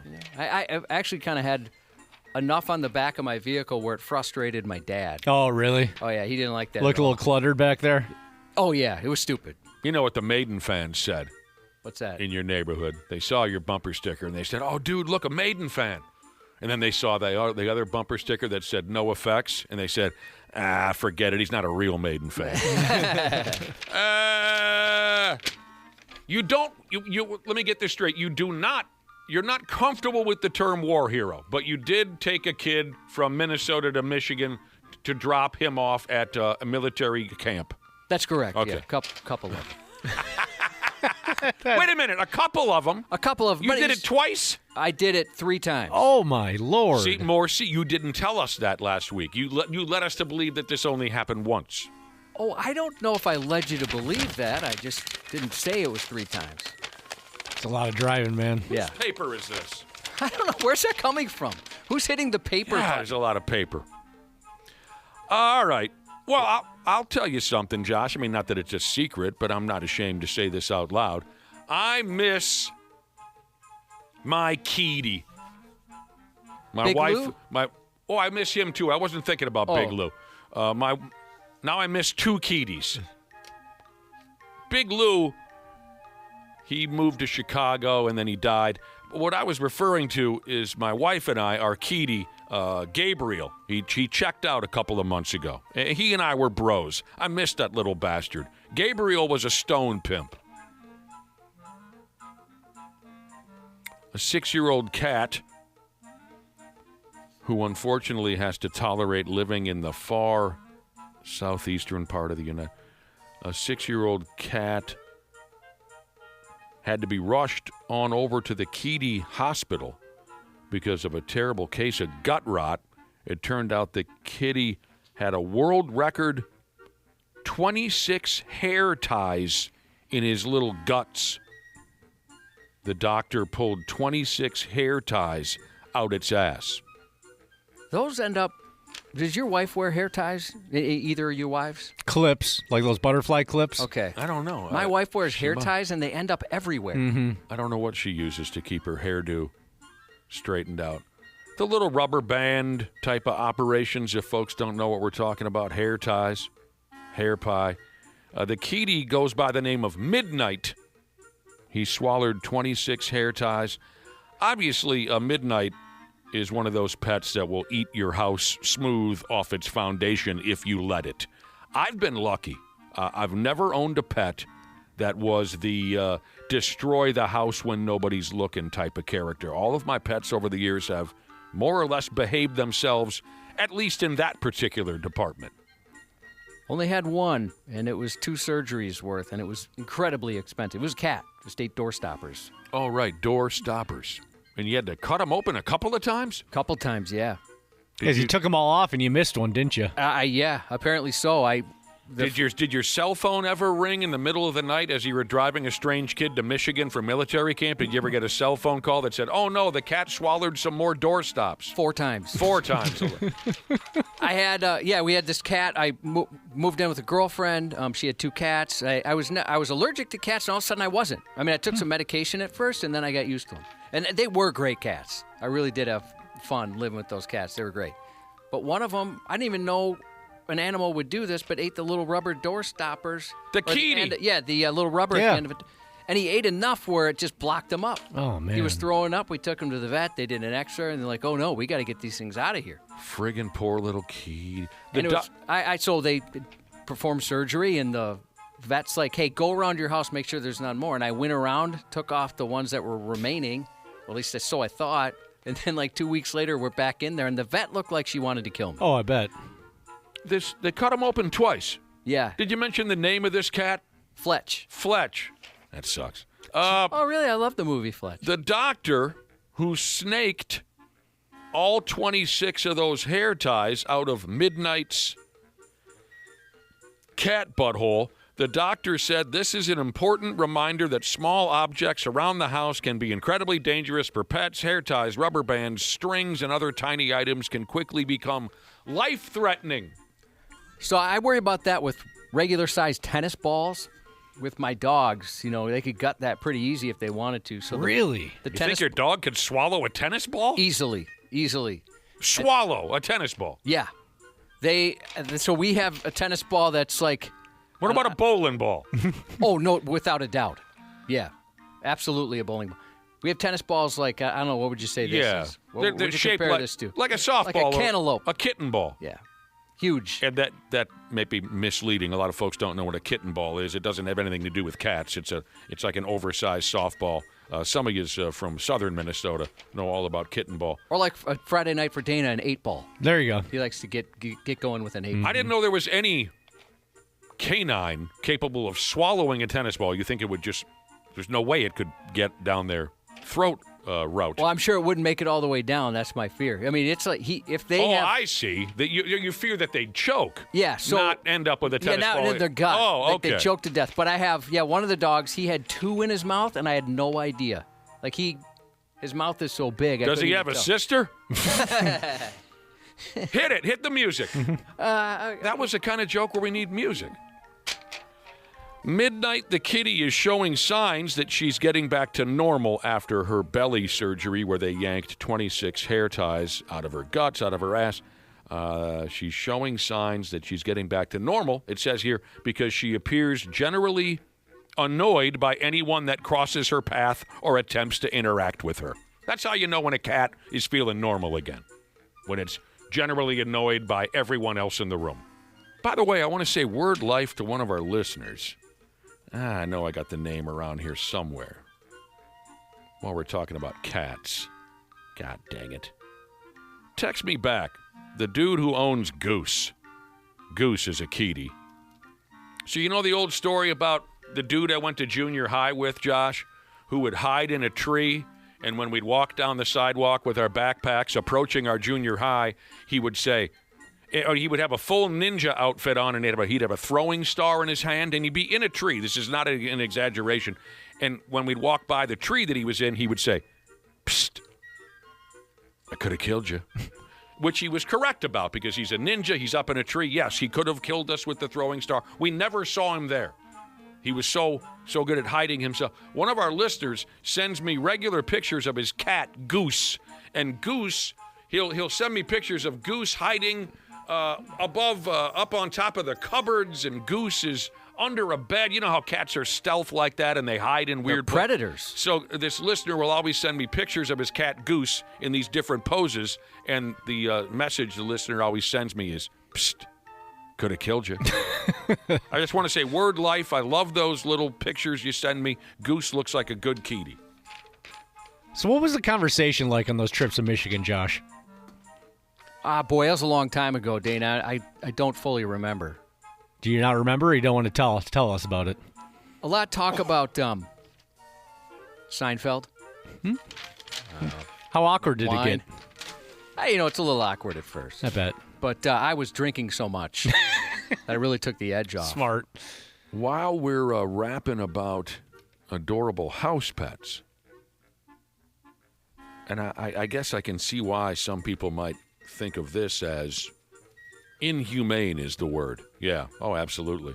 There's a video. It's going round and round. You know how videos do. It's a video of an arcade in China, and I'll be damned, the arcade has piles of live hamsters living inside their claw machine game. Does sound kind of fun. Ashley could do it. Ashley, unfortunately, sick again today. She dominates at the claw machine. She's got the touch. Oh, for Christ's sake, she did it once. I've seen her do it several times. And as the traditional way to play the claw game goes, if you're able to grab a starving and terrified hamster with the claw and haul it smooth out the tank, it's yours. And a lot of folks have been terribly upset by this. And it's not actually a claw that snatches up the hamsters. It's a scoop. Similar, some of you will follow this, similar to what you might use to scoop ice out of an ice fishing hole after you aug the pig out. The way it looked to me watching a video of this nonsense, you win every time. You almost can't miss. The hamsters are so terrified and hungry and in a pile, they don't put up much of a fight. They want to die. So it's actually quite easy to win a hamster via this Chinese hamster claw machine. I kind of wondered when, like Ashley won a lobster in a claw machine. I never even noticed the connection there between claw and lobster. Oh, neither did I. Oh, yeah. Until right this second. Amazing. But she, I wondered that too. Like, I wonder if there's people that get real upset by this, right? You got this animal in there. I mean, I believe they cook it for you right there. Yeah, I think they banned those. Oh, they are banned? Yeah, I believe so. Okay. I haven't seen one for a while, and I do remember some animal rights people were like, that's messed up. This was a long time ago for sure. What were we talking about? Oh, the hamsters in the claw machine in China. Yeah, so they load their claw machines with live hamsters instead of stuffed animals, like you normally see. The joint has been accused of abusing animals. It doesn't sound good. It doesn't. A local paper over there in China said that the arcade recently closed for a holiday. The joint was closed for a few days, and no one went in ever to feed or take care of the hamsters. It says here that China doesn't have much set up when it comes to animal welfare laws, and that's too bad. The final word on this is that the arcade got rid of the hamster abuse machine, and now they've got a new game where you can win a fistful of fish or turtles. I like turtles. Yeah, you do. Apparently, there are many other arcade games in faraway places, far away from here. There are many other arcade claw-type games that use live animals as prizes. Isn't that nice? Yeah, it's news to me. What would you want to win out of one of those claw machines? A kitty. You would, a kitty. Yeah. There's no way that nobody could ever win that. I mean, you've seen people try and put kitties in like kitty carriers and stuff like that. Unless that cat wants out of there, it's staying in for sure. The kitty carrier. Well, yeah, I've had a cat in the past that hated the kitty carrier. And then, earlier you brought up one of my favorite cats ever, Big Lou. He didn't give a pump where you put him. He was the most laid-back sumbitch that ever lived. Behind on podcasts, Jesus. He's the owner of Goose the Cat, who sends me those great pictures. Thanks, Behind on Podcast, Jesus. Do I have time? Yeah, we got time. Oh, my God. Did you folks see the video of the wild turkeys chasing a UPS driver all over town? Yeah, I think I'd be embarrassed, but I understand. The turkeys in my neighborhood are kind of intimidating. It's like a bit of a gang. Well, that's the way they are in every damn neighborhood, Cubby. Is that right? Oh, yeah. I didn't know if it was just I got the rough ones in town. Like, if they'll walk across the street and look at you like I'm doing something wrong. That's how they're all wired, son. And there'll be one in particular, they'll just stand there and say, do something about it. Those bastards are not shy, and they let you know right quick if they think you need to get the F out of their territory. They hate us. I mean, they're all the same, Josh. It's not just your neighborhood. This little gimmick where wild turkeys were chasing a UPS driver while the driver ran for his very life, this cut loose out there in Connecticut. And if those turkeys could have caught the driver, they would have kicked her ass. Ever been attacked by a goose? Yes. Absolutely. God, they're worse. They're awful. My uncle had big fat-ass geese running around his broken farm when I was a kid, and they tried to kill my brother and I at every turn. We lived across from a park/lake where there were so many geese. It was all poop. Eventually, they got rid of them because they put these like metal silhouettes of coyotes. Oh, smart. Yeah, and they decided, we're going to move on. Yeah, my uncle had those big fat-ass ones that, when they cut loose with a call, it's like, you know what I mean? Like they're so big, they've even got bass in their voice. I'm not talking about a Canadian goose. I'm talking about one with a big fat ass like your mother's ass. Big bastards. And when they would cut loose with a honk, you could hear it across town. They were angry. And I at first thought, well, my uncle has the angriest geese in the world. And then I found out that's how they're like turkeys. That's how they're all wired. They'd rather beat your ass to death than look at you. Yeah, I never knew. I thought turkey would be kind of a nice, like you could kind of just hang out with the turkey and be a cool dude, right? But the geese, I knew they were jerkwads. They just look evil. The video going round and round of the turkey chasing the UPS driver who's just trying to make a delivery or two. Is that up on our website? Does anyone know the answer to that question? No, with Ashley gone, it's not. Oh, okay. You know what? I take that back. She might have posted that a little bit ago. I'll take a look. The UPS driver is just trying to do his or her job. Here comes Tom Turkey. Tom and his brother, let's go ahead and call him Terry. Tom and Terry, the turkeys, they're right on the UPS driver's heels. The driver yells at the Turkey brothers to back up, but they don't take orders from us. They don't, or anybody. Funny comment, the driver at the ass end of the video, you hear the driver say, Jesus Christ, I'm 40 years old. I can't be dealing with this. I understand. They'll tear a nipple off for you and spit it right back into your face. I don't see the video on our website yet, but I'm watching the video again. I see a couple other turkeys. I see Stretch and Tony Lee as well, aside from Terry and Tom. Oh, that wasn't even intentional. Oh, I thought you were doing that on purpose. No, Tom and Terry, I meant them to be brothers. I didn't. Oh, now we're doing like a walk down KQ. Yeah, KQ. I see Phil. Oh. Yeah, I don't want to play that game at all. I thought you started that game. No, I was just randomly. I was actually surprised. I was surprised you played the game that turns out you weren't even playing. I like Terry. She's the best. One of the best people I've ever met. The 93X Half-Assed Morning Show.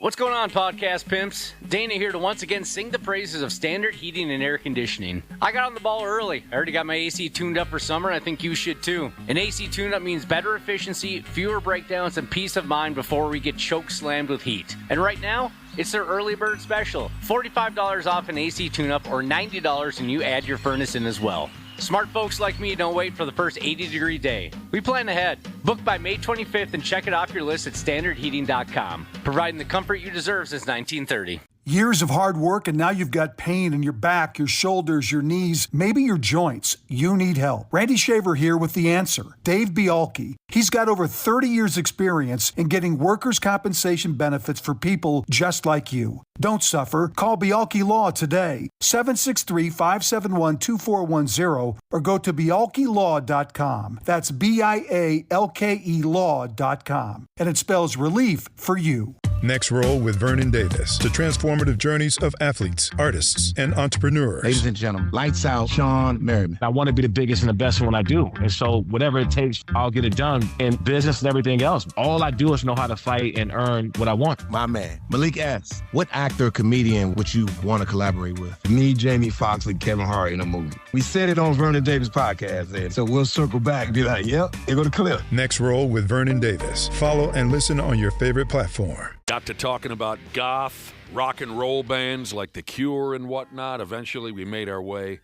to discussing goth wrestling characters, television wrestling characters, and that list is long. Gangrel, Edge, Christian, Raven, the Hardy Boys, Goldust. Oh, Sure. We like Goldust and what's Goldust's real name? Dustin Reynolds. Yeah, right. No, Rhodes. Is it Cody Rhodes? One of the Rhodes. Yeah, Cody's his brother. Okay. Or half-brother. Runnels. No. Yeah, Runnels. Yeah, was that Dusty's real name? Yeah, I believe so. Yeah, there you go. I just saw Cody Rhodes in the new Naked Gun movie. Right. He was right. a bartender, I think, in that. Yeah, he has a brief appearance in the new Naked Gun. I'm gonna go in a direction here, and a lot of yous aren't gonna be able to follow it. But I got to go off just for a second on the character Goldust, which I found to be so funny when Dustin was playing that role on the WWE. Do you remember the little scenario where Goldust was absolutely head over heels in love and obsessed with Booker T? Yes. They were a tag team.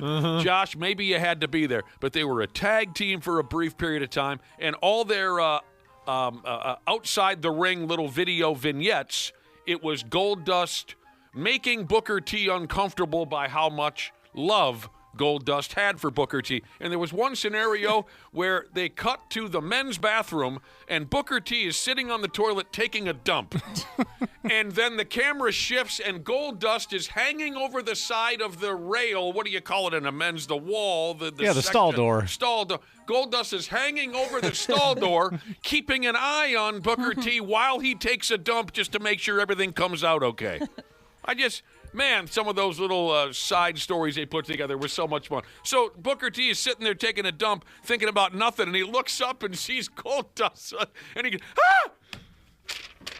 You had to be there. I can't. No, I don't know exactly what you're saying. Like the situation you're describing, I don't know that particular storyline they had, but I may or may not have been or currently am in a relationship with a coworker who my affection might make them a little uncomfortable. I mean, that could be a thing. That could be. And I don't know if you saw the face of one of our particular coworkers. I get a little uncomfortable at times. I know. I understand. He made eye contact with me after once he started talking about it. I want to stop. I can't stop. So we even explored the idea of Josh becoming a goth character. I would never buy it. If you know Josh, you could never buy him as a goth person because he has so much outward affection for people. It wouldn't work. A listener sent in an AI rendition of what Josh would look like as a goth character. It's beautiful. I think we're putting it up on 93x.com. Yeah, it's up there. If and when you ever become this character, Dirty 40 She's has texted in to say, we will have to call you Joth. When and if you become that character. My full name is Jothic. Yes, Joth. How mean are people being to me on social media if you already posted that? It's on 93x.com, so there's no comments. Gotcha. Yeah, I did that on purpose. I'm sorry. I want to expose you to the comments. Why on would social people media. be mean to you on social media? Well, especially any picture, I get destroyed. It's so pretty funny. much. Just Dishwasher. open your eyes, Josh. I do. I don't know what happens. Honestly, it just feels like it's on purpose. I know. Just No, keep your eyes open and don't hold a beverage. Not that you're the one doing it on purpose, Josh. Like the people taking the picture. I Oh. think they're waiting for you to blink. It could be. And I think they take a lot of them rapid fire and then just post the one where you happen to blink. Yeah, I don't know. I don't know what's going on. Stupid Dishwasher dude. You don't have a stupid face. I don't know how to control it. I've had this face for 50 years, and I still don't know how to control it. Dishwasher dude Jesus texted the show and said, was it Booker T? Was he the one that had the hoe train? No, that was the Godfather. Aluminum melting Jesus texted in, and he said he's well aware of the Booker T Gold Dust promos where Gold Dust was totally in love with Booker T and kept his eyes on him at all times. Aluminum melting Jesus texted in to say the best Gold Dust Booker T promo I ever saw was Booker T walks into his bedroom and gets in bed with his woman. The lights go out, you hear some commotion, the lights come back on, and Gold Dust is in bed with him. There was something about those two together. They were just... There's no name on this text, but this person says they were the best tag team during that time, hands down. That was a lot of fun, Nick, but I think you'll agree that nothing The will... supermarket. Yes, nothing will ever top the supermarket. Stone Cold Steve Austin and Booker T just destroy a supermarket. And Booker T sells everything. Like, Stone Cold hits him with a box of cornflakes, and he acts like he just got hit in the face with, like, a tire iron. He sells it so well. It's just brilliant. Yeah. They had mayonnaise and chocolate milk and strawberry pie and... The cleanup in that supermarket that day must have taken a week. Joff. Yes. Yes, how can I help you? Josh, I'll try. It's hard to say on the fly like that. Joff, do you shop at Joff Topic? I did used to like that store. Oh, yeah, they had the nudie posters back in the day. That was great. And That place was Spencer's? cool. Mm-hmm. Oh, I love Spencer's. Oh, sure. Okay, here we go already. With the stupid news, Pennsylvania State University, by damn. A member of the Big Ten Athletic Conference, same as our beloved Golden Gophers. Let me let you in. Go Gophers, Big Ten Network. He's always hovering around. He's got a mic. He sits here in studio. Let me let you in on what's happening out that way at Pennsylvania State University. Or I should say, let me tell you about a problem they were dealing with 3 years ago at the home of the Nittany Lions. Why this story is being talked about now, I'm not sure, and I don't care. Maybe the whole mess recently went to court. It doesn't matter. Locals were upset at Penn State a couple years ago because they hosted a sex toy bingo event on campus. College kids having sex? Oh, no. Well, that's the first thing I thought to myself was, so what? I mean, they're all adults over there at Penn State. Yeah. It's not a junior high, it's a damn college. But I suppose there might be a few 16, 17-year-old kids, right? The really gifted kids who start taking Oh, the college. Doogie Housers? Doogie Howser? Yeah. You don't remember that show? Neil Patrick Harris played a kid doctor. A doctor. Yeah, I remember the name, but no, I could not put two and Yeah, that two. was the bit of the show. Yeah, he went to college when he graduated college at like age 12 or something like that. Outside of 90s sitcoms, there are some kids who are 16, 17 who take college classes, right? They walk Yes. around. Oh, yeah. Right. Yep. So My wife even did. Jesus balls. So I suppose that's where the problem. At first I thought, so what? It's a college, but there are kids. Word is part of the issue is that that school funds were used to put on this dildo bingo party. So I guess some monies was used, and the folks who hand out that money maybe weren't aware that the cash was going to be spent on double-ended, battery-powered, rotating, rubbery, brightly colored 13 1/4 inch imitation peckers. That could be part of the problem, too. Money was handed out, and maybe they weren't completely honest with what they were going to do with that money. Here's what else I have on the subject. Flyers were posted in the dormitories and whatnot, advertising dildo bingo nights, plural. More than one party was in the works. Oh, so here it is. Folks were upset that Penn State took no steps to protect students under the age of 18 from participating in dildo bingo parties. Folks were pissed. They called it a sexually themed activity, and younger people shouldn't be seeing things like that. Yeah, I can see them taking issue with people under 18 being there. Although, it's like as much as the sex toy thing doesn't appeal to me, but that people that are there are going to be a lot of fun. I think that'd be a fun event. Everybody's probably got a great sense of humor. Yes. And they're just looking for a good time. In a lot of different ways, apparently. It'd be fun to go to something like that. I'd be down. Well, I mean, Jesus, we started talking about goth life earlier this morning, and the reason we got on the topic of goth life is Ashley was discussing throwing a theme party, and she thought maybe a goth party would be fun. Why don't you throw a dildo party? And the easy joke is that, me and Dana and Josh would fit in perfectly at a dildo party. That's the easy joke. Why don't you throw a dildo party? That would work. There's a lot of, funny penis decorations I could get. Yeah, I mean, just go to, a bachelorette party store of Exactly. Your age group of women, you don't have the 30 of you in one living room sex toy party. That was a thing from 15, 20 years ago, wasn't it? Yeah, I missed those. Yeah. There was a generation of women who twice a month they would go to someone's house and sit around and buy vibrators and dildos and strap-ons and drink wine. And that was a real trend for a while. Yeah, it was a big thing. I was always jealous of seeing those in TV shows and the dildo ones. And then there was always the Tupperware parties. That seems fun to me. Wow, you went from one end to the other there. Yeah, no kidding. Dildos to Tupperware. You're jealous of both. You are well-rounded. The only two I've ever seen. Well, I have What heard about that candle parties? Those were big for a while. Oh, yeah. That's cool. you can keep your candles and your dildos in Tupperware. That perfect. I had one of my neighbors, she hosted a candle party at my townhouse back in the day. And I still don't know why she didn't really have it at hers. That is weird. I'm sorry, I'm new to this. A candle party? Candle party, yeah. Those You were big for a sell while. candles? Like in the late 90s, it was pretty big. Yeah, you just sell candles. It was kind of like a pretty goofy cool. deal. That sounds freaking boring as all hell. I think they tried to make it as fun as possible, but yeah, she was kind of into that for a little bit. Wow. I remember my mom going to basket parties, too. What's that? You get Longa Burger baskets, I think the company was called. And it's just Longa Burger? Longa Burger baskets.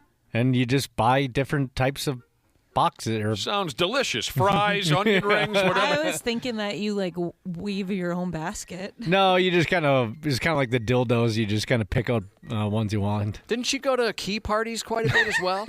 How many baskets do you need? That's true. I think one basket, maybe two. It was the 90s, Ashley. It was a different time, okay? So it says here, trouble at Penn State University there 3 years ago. They were throwing dildo parties. There might have been some kids there that weren't of legal age to attend a dildo party. They spent some money, and people are or were upset.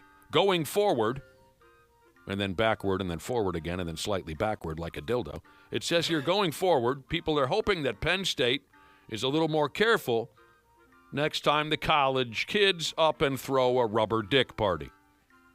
Is there an age requirement for buying a sex toy? I think 18. Is it really? Yeah. I think so. That's why everybody went to Sex World for the first time when they were 18, because you could finally get in the door. You got to be 18, at least, Josh, to walk into the dildo shops. Well, what about Target? Don't they I- sell them? I don't think they do. I don't think they care. Maybe they do care. I don't know. I've never bought a sex toy at Target. Yeah, I'm not sure. I was in that I aisle. was pretty surprised when I thought somebody was lying to me when they said that. Oh, no. Target I sells was- sex toys? Even was like in the that drugstores and aisle. pharmacies. I was in that aisle the other day because I was waiting in line for the pharmacist, and I thought it was funny how it was how it was placed that way, that if there's a line at the pharmacy, you're in the sex toy aisle. And they have everything you would ever need. And don't they have them behind lock and key? So you got to first ask somebody to unlock it, and then you have to go to the register to present it to the person to buy it? Not at the Target I go to. Oh, okay. Thankfully. So what did we decide on? You can or cannot buy a dildo at Target under 18. Yeah, you can. But they don't sell dildo vibrators. You can I buy. can't remember if I saw an You can be a actual 15 dildo, but they have a bunch. They have like different shaped vibrators that look like a penis. You can be a 15-year-old kid and buy a vibrator? No, I don't. No, I don't think that. I think they still even if you go to like self checkout, if you have something that you have to be a certain age for, it'll like pop up and be like, you have to verify, and then the guy comes over and is like, there you go. Hey, give me your ID. That's got to Yeah, be it. even when you buy like NyQuil, they make you show an ID. That's always such a pain in the ass because I never have my wallet on me. I always use Apple Pay. And then I'm like, all right, well, let me go all the way out to my car. I remember the first time I had to show my ID to buy some of that duster spray, like to clean a keyboard. I'm like, what are you talking about? We know what you were doing with that. Yeah, I had a problem. While we're talking dildonks, overpaid mechanic Jesus, I'll get there. Overpaid mechanic Jesus texted in. And he said, as a man, I find it unfair that there are 9,742 choices for imitation dongs, but us dudes have like 2 options, and they're terrible. For like a fake Burgine. Wolfpack Softball Jesus wants to know if the candle party I'm talking about was Party Light. Yes, that's what it was. Good memory. He said his mother-in-law used to work for them. Yeah, Party Light. A lot of candles were purchased at my townhome for whatever reason. Wow. That sounds like something I would hate to find myself involved in. Elementary. Yeah. Yeah, I mean, I wasn't involved other than, here you go ahead. Elementary music teacher Jesus said they went from sex toy parties to candle parties to jewelry parties to makeup parties to Pampered Chef parties. All sorts of way to spend money we didn't have fresh out of college. Oh, Pampered Chef. Heck yeah. But isn't that stuff expensive? Like fancy cooking gear and whatnot? Yeah. I'd love that, though. No name on this text message, but they say, just to clarify, you do not need to be over 18 to buy sex toys at Target. Don't ask me how I know. I just do. Interesting. Now, here's a specific setup that I hadn't heard of before today. We've all heard, certainly all of us have heard of people trading drugs for sex or sometimes sex for drugs. We're all familiar with those combinations, if you will. But this here, I'm just going to dump it on you and see where we can go with it. In Pittsburgh, we're still in Pennsylvania. This was all on purpose. You got to keep this theme going, Pennsylvania. A medic has been accused of trading medical gloves for pizza. Sure. How much? How many medical gloves? You know, I never would. That's nothing I would think anyone would trade anything for. Right. So the dude, the medic, he would bring boxes of those skin-tight medical gloves to the ones that the doctors wear and whatnot. Yeah. He'd bring boxes of the gloves on over to his favorite pizzeria, and they'd give him a slice or two. That makes no sense. I think it would be cheaper. I mean, a box of gloves like that is only like $2. Are you sure about that? Yeah, we buy them. My husband uses them to clean up dog feces. So to clean up dog? He picks it up by hand? Yeah, it's just there's too much of it to not. So yeah, it's What? easier to just throw on some plastic gloves and do it that way. I've never heard of such a Your thing. husband Oh, goes. really? That's not the only person I know that does that. Your husband goes out in the yard with a pair of medical gloves on and picks up dog turds by hand. Yeah. Why? Because it's easier than like Easier trying than- to scoop it. Bending up and down all the time? And because then if you sometimes Yeah, if how you is try to that scoop easier? it, then you smear it on the grass and on the ground. Well, and you it's wait like, for all it to right, well, dry now up. I gotta do this. There's no way, Really? no friggin' way my neighbors are ever going to watch me pick up dog turds by hand. I've even done it that way. It's actually a lot easier. I mean, it Oh, doesn't, actually, I've shook your hand before. it doesn't, I'm wearing gloves, Dana.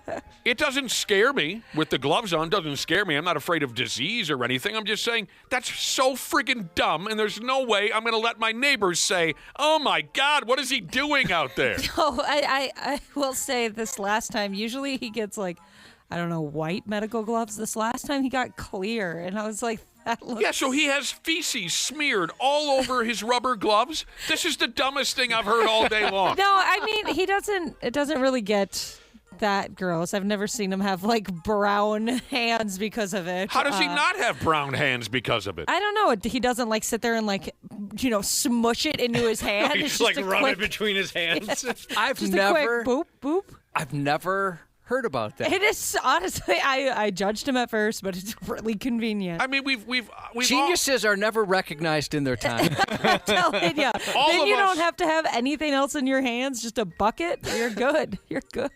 How, again, I got to go back to this. How is it easier than you got a bucket next to you and a shovel and you go, weep, Because beep. sometimes it's hard to shovel one-handed. That is well, so... what about like Especially with 3 dogs, you're doing it so much that it's just like, all right, this is easier. You like a gotta be- pooper scooper doesn't work for you guys? I've never had like an actual. I don't even know like how those contraptions work really. I'm so glad this happened. I mean, again, there's no real use in arguing which is the easier mode. It's just... I can't bend over at my age. The act... do we have to cover this again? You can bend over and touch your toes Well, at it 50 hurts. years It's old. uncomfortable. The act of just using my hand, even with a glove on it, I just couldn't bring myself to do that once, let alone, let's say there's 26 piles in the yard. I would fear, Josh, that someone in my neighborhood is going to call the insane asylum. I'm just okay. Thank you to the people texting in. It's just like using a bag. Yes, Yeah. but 26 times as opposed to once. Yeah, but I don't know. You're doing it. It's different because you're doing it all at once versus spread out over Josh, are time. you gonna put on a rubber glove and pick up dog turds? I'm not, but I won't judge. I mean, if that works for you guys. I had never heard of anybody. I mean, certainly, yeah, the bag if you're taking your dog on a walk, but in your backyard, I mean, you said it's $2 a box is what? Yeah. Well, so I was surprised anybody would trade for this, but Dental Babe Sheeza said they get a lot of people that ask about the gloves all the time. Someone just yesterday asked about it. What's that now? I'm sorry. I was wondering why, is there such a demand that people would trade for such a thing? Or I would never even consider thinking that'd be worthwhile for a trade, but, people are saying definitely people are into them. So again, the deal is a medic is trading medical gloves for pizza at his local pizza shop. So the first question I had was, and fortunately, there's no answer here in the story in front of me. But the first question I had was, why did the pizzeria want his stupid rubbery-smelling medical gloves? How was that a fair trade for the pizza shop? Yeah, I worked at restaurants, and we never wore gloves. You just wash your hands a lot. Outside of, the chefs, or I never really, cut the meat or anything like that. It was mostly, I was more like the vegetables and that kind of stuff. And they would wear those gloves, the armored gloves, I guess, for lack of a better way to put it. Oh, sure. Yep. I see those on cooking shows. But they're we never did. There was people that would mix food with just their hands, and it would be a lot of washing. All I can tell you is this goofy medic has been suspended from his gig until they investigate this wacky medical gloves for pizza scandal. Sure, they're thinking, why? Why are there so many pizza boxes around, but no medical gloves? Marlon Brando, you started to do a little impersonation there of Marlon. Yeah. What was that like? Well, we had some good times, on The Godfather. Yeah. We actually had a mooning contest. A mooning contest. Yeah. Now, explain for us the competition. We both went for our pants, our belt. We dropped our drawers and mooned everybody. And some woman said, "Mr. Duvall, I'll love you behind, but all the on Brando." 95-year-old Robert Duvall, the Oscar-winning actor whose career spanned 7 decades, sadly died on Sunday. Born January 5th, 1931 in San Diego, he and his 2 brothers were raised in Annapolis, Maryland, near the Naval Academy, where his father worked. After deciding to pursue acting, he studied drama at a college in Illinois, and then at New York's Neighborhood Playhouse, where his classmates included Dustin Hoffman, Gene Hackman, and James Caan. His first major film role came in 1962 when he played Boo Radley in To Kill a Mockingbird. In 1972, Robert starred as Tom Hagen in The Godfather, earning his first Oscar nomination for Best Supporting Actor. Your father would want to hear this. This is business, not personal. They shot my father. Even the shooting of your father was business, not personal, Sonny. He reprised that role in 1974 in The Godfather Part 2. He also collaborated with Francis Ford Coppola on the 1979 film Apocalypse Now, delivering the iconic line, "I love the smell of napalm in the morning." You smell that? Napalm, son. Nothing else in the world smells like that. I love the smell of napalm in the morning. That performance brought him his second Oscar nomination. Other popular films in his career included True Grit, Tomorrow, and Colors. Uncle Bob, I don't have any problem with you. Oh, no? You got problems with the whole world, and I'm in it, and I don't like it. Why don't you just chill out a little bit and figure out which side you're on? I would if I could, but you're just like them Pac-Man. Nothing but a gangster. Robert was also known for movies like Days of Thunder, Gone in 60 Seconds, Gods and Generals, and Jack Reacher. Again, Robert Duvall passes at the age of 95. Great talent. It always bothered me when his characters would die. You know what I mean? I think that's a sign of someone who's knocking it out of the park. When their character is eliminated, it takes something away from the movie. Yeah, one of the ultimate badasses. I mean, again, he makes it to 95 years old. So good. He was great in everything he did. But none of you have seen The Great Santini except for me, right? No, I'd never even heard of it until you brought it up. Outstanding. I am somebody. I may be poor, but I am somebody. The Reverend Jesse Jackson, a longtime civil rights leader, two-time presidential candidate, and founder of the Rainbow Push Coalition, died this morning at the age of 84.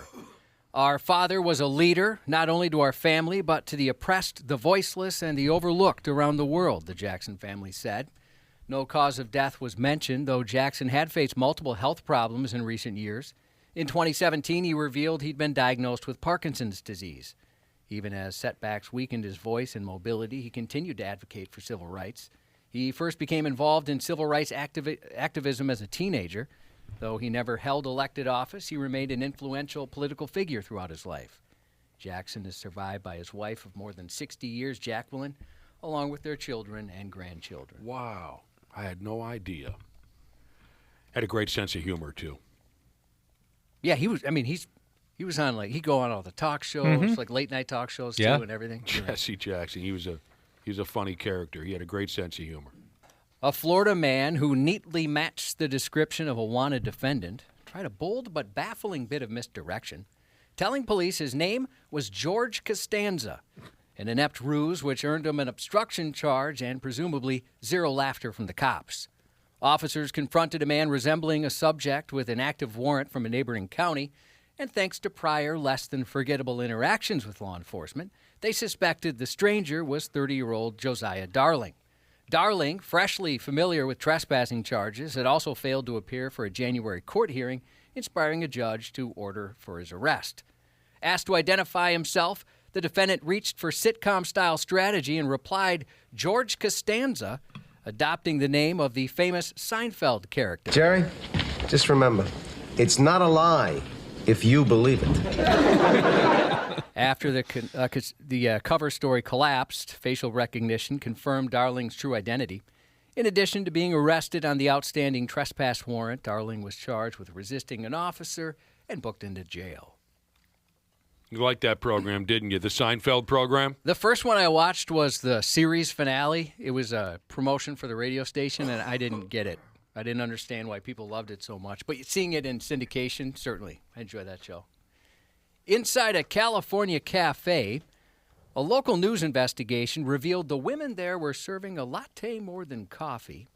Undercover cameras captured female servers providing lap dances, offering private dances for cash, telling customers they could bring alcohol inside for a fee. But city records show the establishment's licensed only as a coffee shop. And they might have gotten away with it had they not named their supposedly just coffee shop the Double D Cafe. Officers raided Double D Cafe Thursday after receiving a complaint. They raided it. Yeah, they did. From some prude narc who refused to live and let lingerie. Mitchell Mora, a former neighborhood resident and news producer, said he raised concerns about the business multiple times over the past year, contacting the city, a nearby high school, and the school district. What a narc. Everyone knows about it, and no one was doing anything about it, Mora said. Inside, investigators found employees in bikinis or partially undressed, serving half-erect customers. The business wasn't licensed to sell alcohol, but they did so anyway, leading to alcohol-related citations on top of other violations involving public nudity and business operations. And any violation of the code could get the business in venti trouble. A woman who said she was in charge claimed the location was only a coffee shop, then asked them to leave.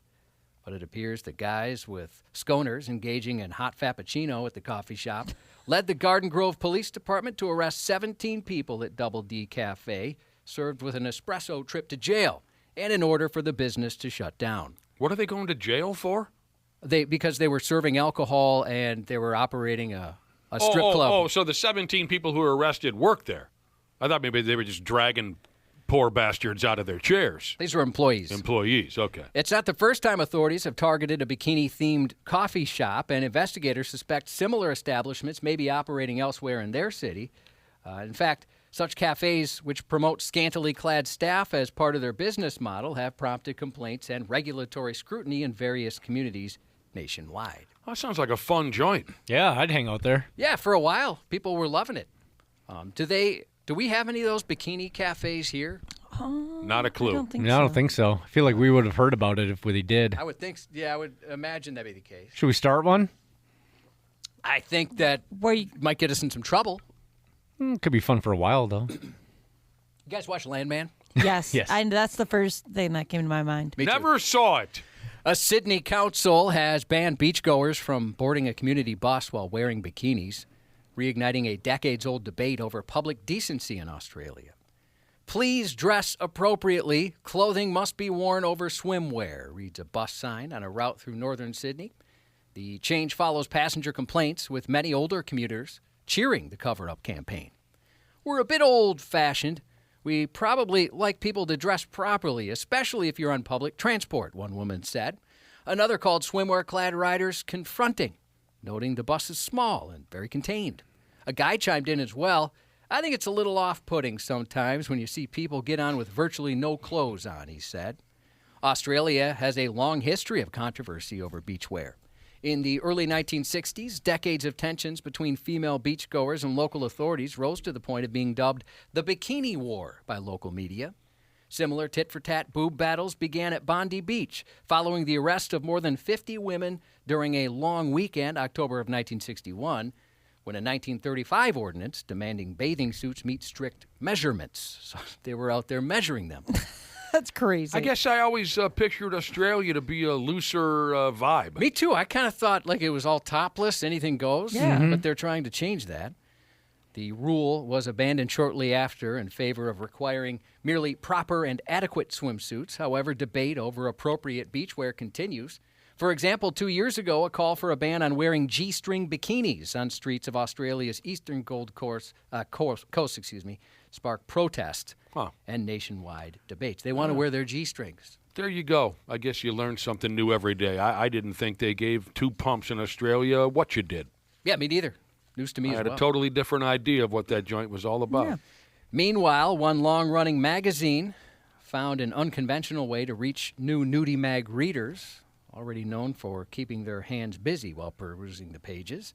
There was a version of Playboy printed in Braille starting in 1970. It didn't have any photos in it, so you were literally getting it for the articles. This version was published until Playboy stopped issuing print copies all the way up until 2020. It was then resurrected as an annual publication last year. I had no idea. I didn't either. Fascinating. Never heard that once. A serial panty thief who'd been stealing items including towels, shoes, and underwear from a New Zealand school for over a year was finally caught on camera. For over a year? Over a year. Whoa. And it was identified as a literal cat burglar. Items had been mysteriously disappearing from the school for over a year, particularly while the pool was in use, so underwear was being stolen. Initially, we noticed single shoes and goggles and undies and towels left along the footpath into the school, the principal said. Eventually, the school posted security footage to Facebook after the furry felon was filmed mid-mission. The video features a determined domestic operative dragging a towel across the playground. When a pair of swimming trunks and a towel went missing, my office checked the cameras for our wee offender, and he was witnessed, and a large stash was found at the back of the PE shed, the principal said. The groundskeeper later contacted the cat's owner, who confirmed the pet was theirs. And they said that is the notorious panty thief the school had been tracking down. Oh, yeah, my bad. Yeah, my cat's a thief. It was nothing but a little kitty. Yeah. It's got a stash going. Oh, I bet that cat was pissed when they found his stash. Yeah, the gig's up. The 93X Half-Assed Morning Show. What's going on, podcast pimps? Dana here to once again sing the praises of Standard Heating and Air Conditioning. I got on the ball early. I already got my AC tuned up for summer, and I think you should too. An AC tune-up means better efficiency, fewer breakdowns, and peace of mind before we get choke slammed with heat. And right now, it's their early bird special. $45 off an AC tune-up or $90 and you add your furnace in as well. Smart folks like me don't wait for the first 80-degree day. We plan ahead. Book by May 25th and check it off your list at standardheating.com. Providing the comfort you deserve since 1930. Years of hard work, and now you've got pain in your back, your shoulders, your knees, maybe your joints. You need help. Randy Shaver here with the answer. Dave Bialke. He's got over 30 years experience in getting workers' compensation benefits for people just like you. Don't suffer. Call Bialke Law today. 763-571-2410 or go to bialkelaw.com. That's BIALKE law.com. And it spells relief for you. Hi, I'm Joe Saul-Sehy, host of the Stacking Benjamins podcast. You know what? A lot of us get taxes wrong. Filing your taxes is basically data entry. There's been this trend of people going, oh, it's so cool to file my taxes in August. It's so awesome. Don't worry, I have an extension. It'll be fine. I totally do it later. Stop. Do your friggin' taxes now. That was a really good fashion voice. Did you like it? You do that more frequently, please? Yes, every show from now on will be like that. Stacking Benjamins. Follow and listen on your favorite platform. Relationships are a hell of a deal, aren't they, Cubby? They can be complicated. You got to know what you're doing. You absolutely have to know what you... Some folks don't quite get how it works. Some folks never even figure out the proper way to begin a relationship. Like this here character from out there in Japan. 26-year-old guy. He doesn't get it. He obviously is in love with a lady. And it sounds like he knows the lady personally already. And she knows him. But he couldn't figure out a way to tell her how he feels. That's where he got stuck.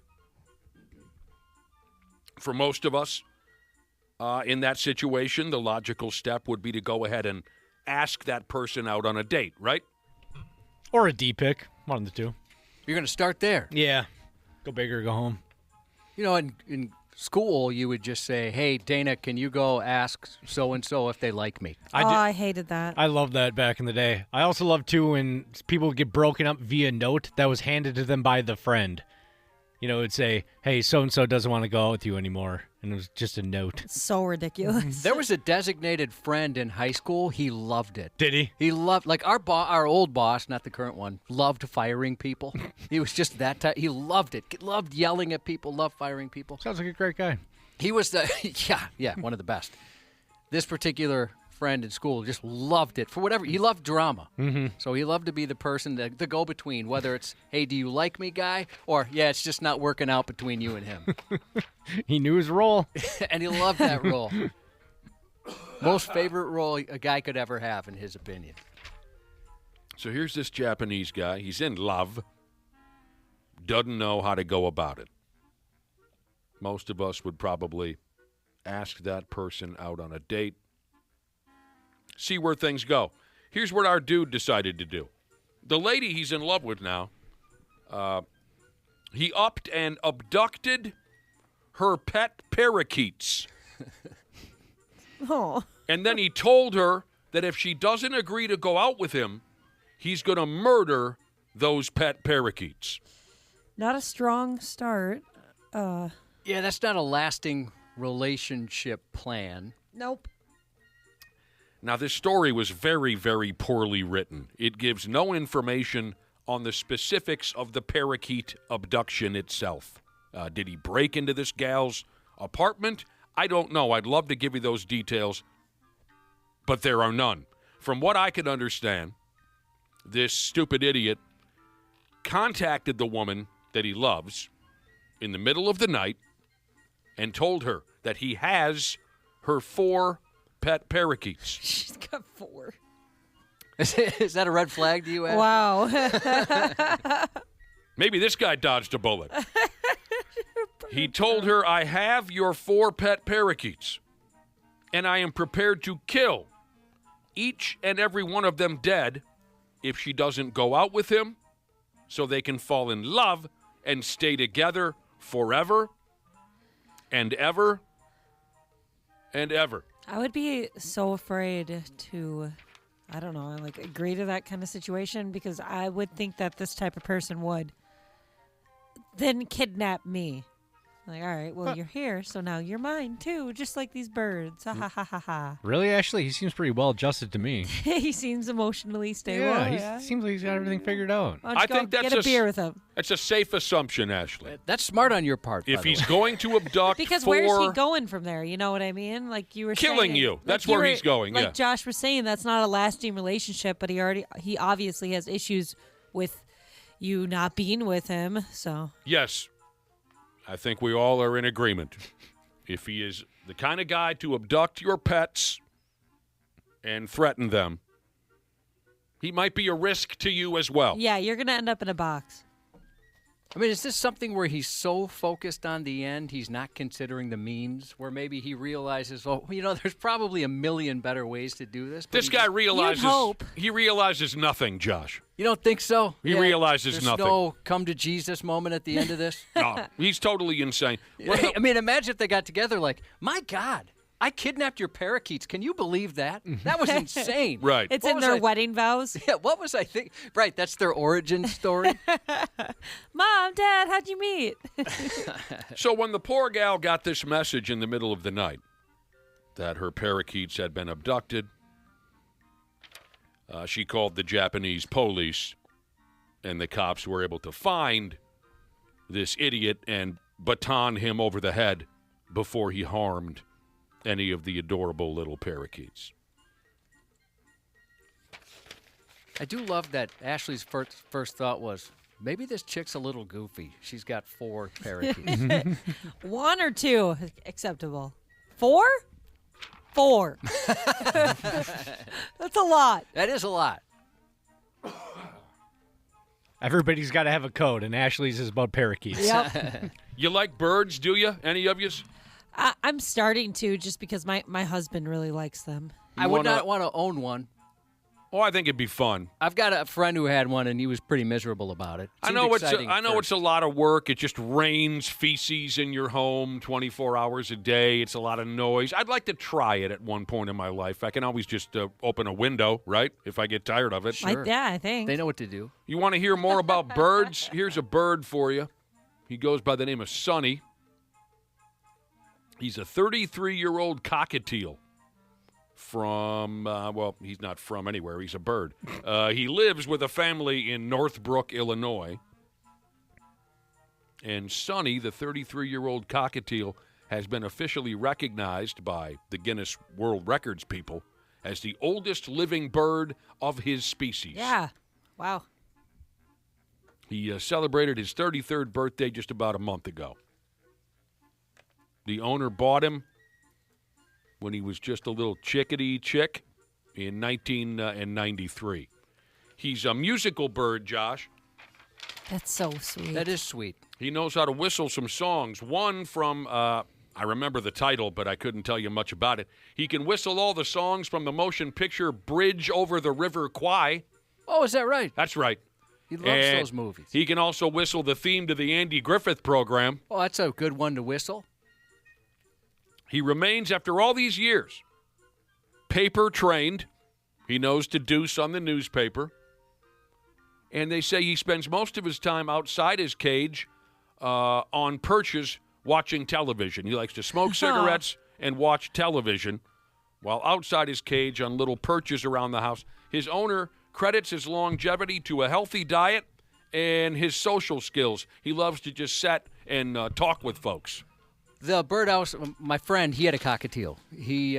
It was part of, his dad was trying to win a divorce, right? So, Yeah. both parents were kind of, Didn't want a dog. they do the best they could. I mean, from what I was told, it was like insane expensive, in the thousands of dollars for this cockatiel. And then he had an awesome cage and everything. We, of course, tried to teach him swear words, never swore, nothing like, but he would whistle a tune.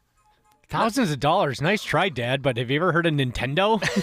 Well, we were too old at that point. Oh, okay. This was in high. Well, I guess, what am I saying? People play video games at all ages. So strike that from the record, what I just said. So Ashley thinks if you have 4 parakeets, you must be nuts. You've got 4 dogs, don't you? 3. And yeah, it is nuts. And a cat, too.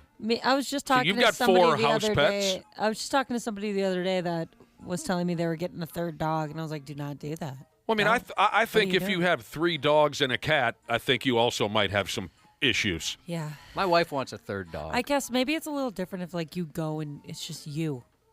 Like, you went out and you got those 3 dogs and a cat all by yourself. At least mine is like a blended family.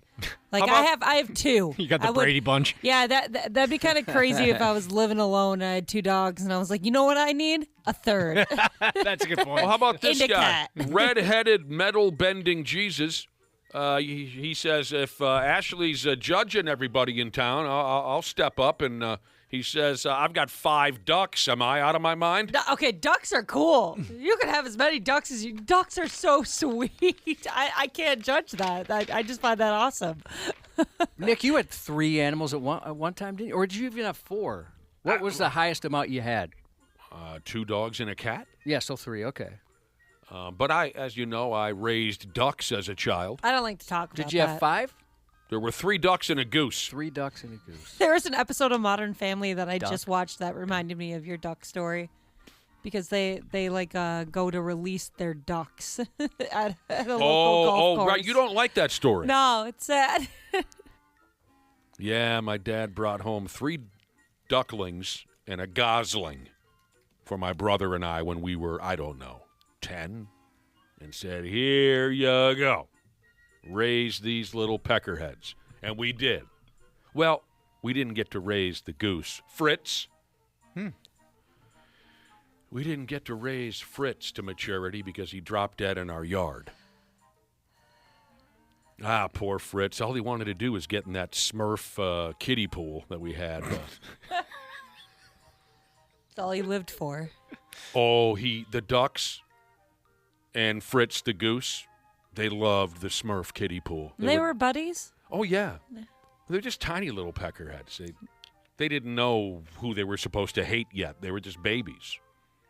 And they'd just walk around the backyard together, beep, beep, beep, beep, beep, beep, beep, with little waddling asses and whatnot. And we'd fill up that kiddie pool, and then we'd go, hey, let's go, kiddie pool. And they'd come running. And you should have seen Fritz that day. He was like, by damn, it's hot out here, too. I can't wait to get in that kiddie pool. And his little orange little feet are rolling, and he's cruising across the yard, and then he dropped dead. Oh, no. Ashley, a buddy of mine had 5 hens and 1 rooster, and then one morning they found out they woke up to find out that they also must have had 1 coyote. Oh. Bet that was a bloodbath. Got into that. Yeah, he said it was pretty gross. Oh, no. That's awful. So 5 hens, 1 rooster, and 1 or more coyotes. Bad mix. Coyote was the only survivor. And then you got to clean it up. Yeah, the coyote's not going to come back and clean it Yeah, up, that- actually. They that's did a what pretty good job sucks. cleaning a lot of it up. But Yeah, there was some hopefully carnage it's- left. Hopefully if something attacks your chickens, it's something like that, not like a raccoon.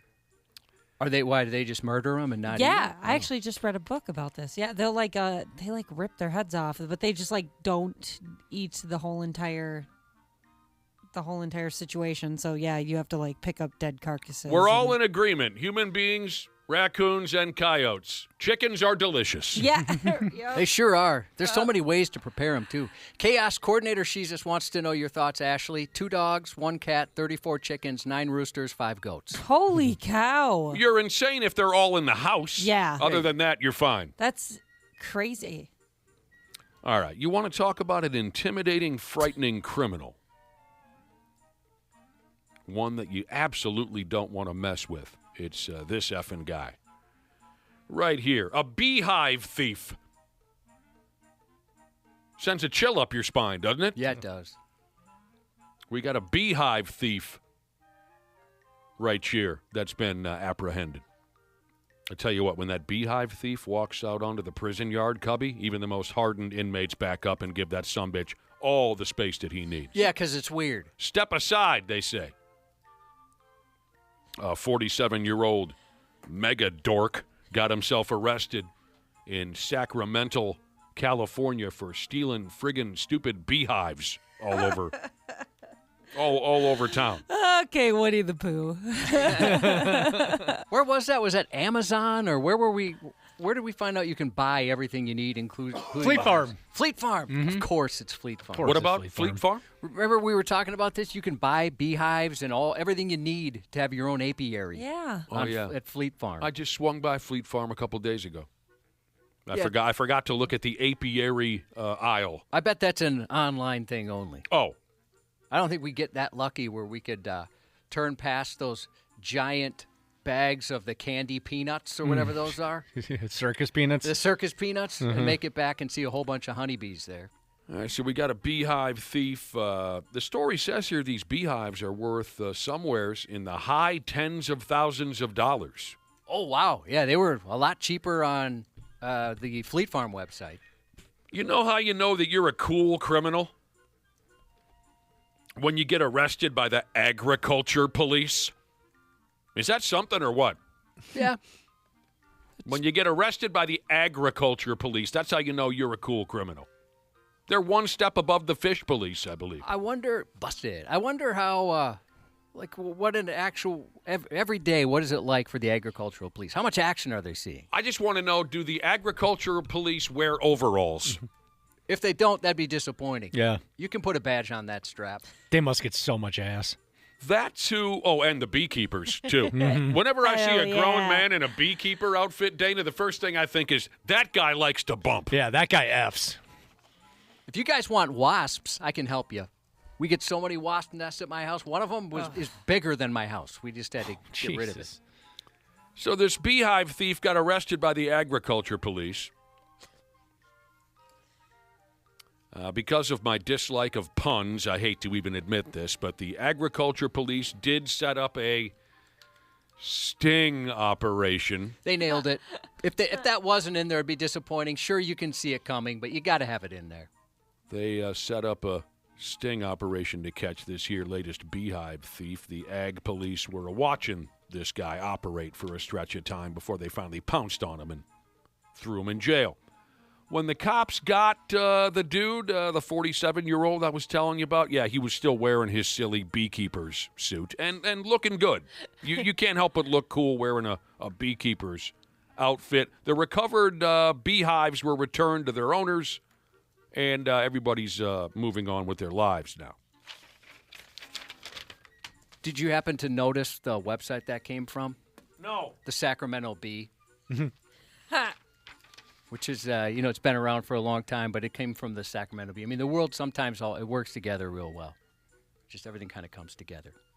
Sting operation, beehive stealing, Sacramento. Enough! Well, there's more I could probably throw in. The apiaries, we talked about those. Wasn't expecting that to happen today. I like the way you're looking at me. I was just looking at Ashley. But she's over on the other side. I mean, when you read stories like The Beehive Thief and this here next adventure, it's no wonder that so many people turn to a life of crime. It's so glamorous, right? It's so sexy. Here's a guy in Turkey. He's out there in Turkey. And there's a decent video of his little caper. Security cameras caught the whole schmear. And Ashley can tell us in a minute or two if it's up on our website. Dude pried open the front of a locked jewelry store. He pried open the front gate of a locked jewelry store using a forklift. It's pretty cool. Well, that was kind of cool to watch. I'm not sure where this dickbag got a forklift, but he peeled that gate up with the forks, like pulling a blanket back on a bed. You know what I mean? Just rip. That was fun to watch. You know, those stores have a garage door looking type security gate that they slide down over the entrance. Yep. He just put the forks towards the bottom and just peeled it smooth up.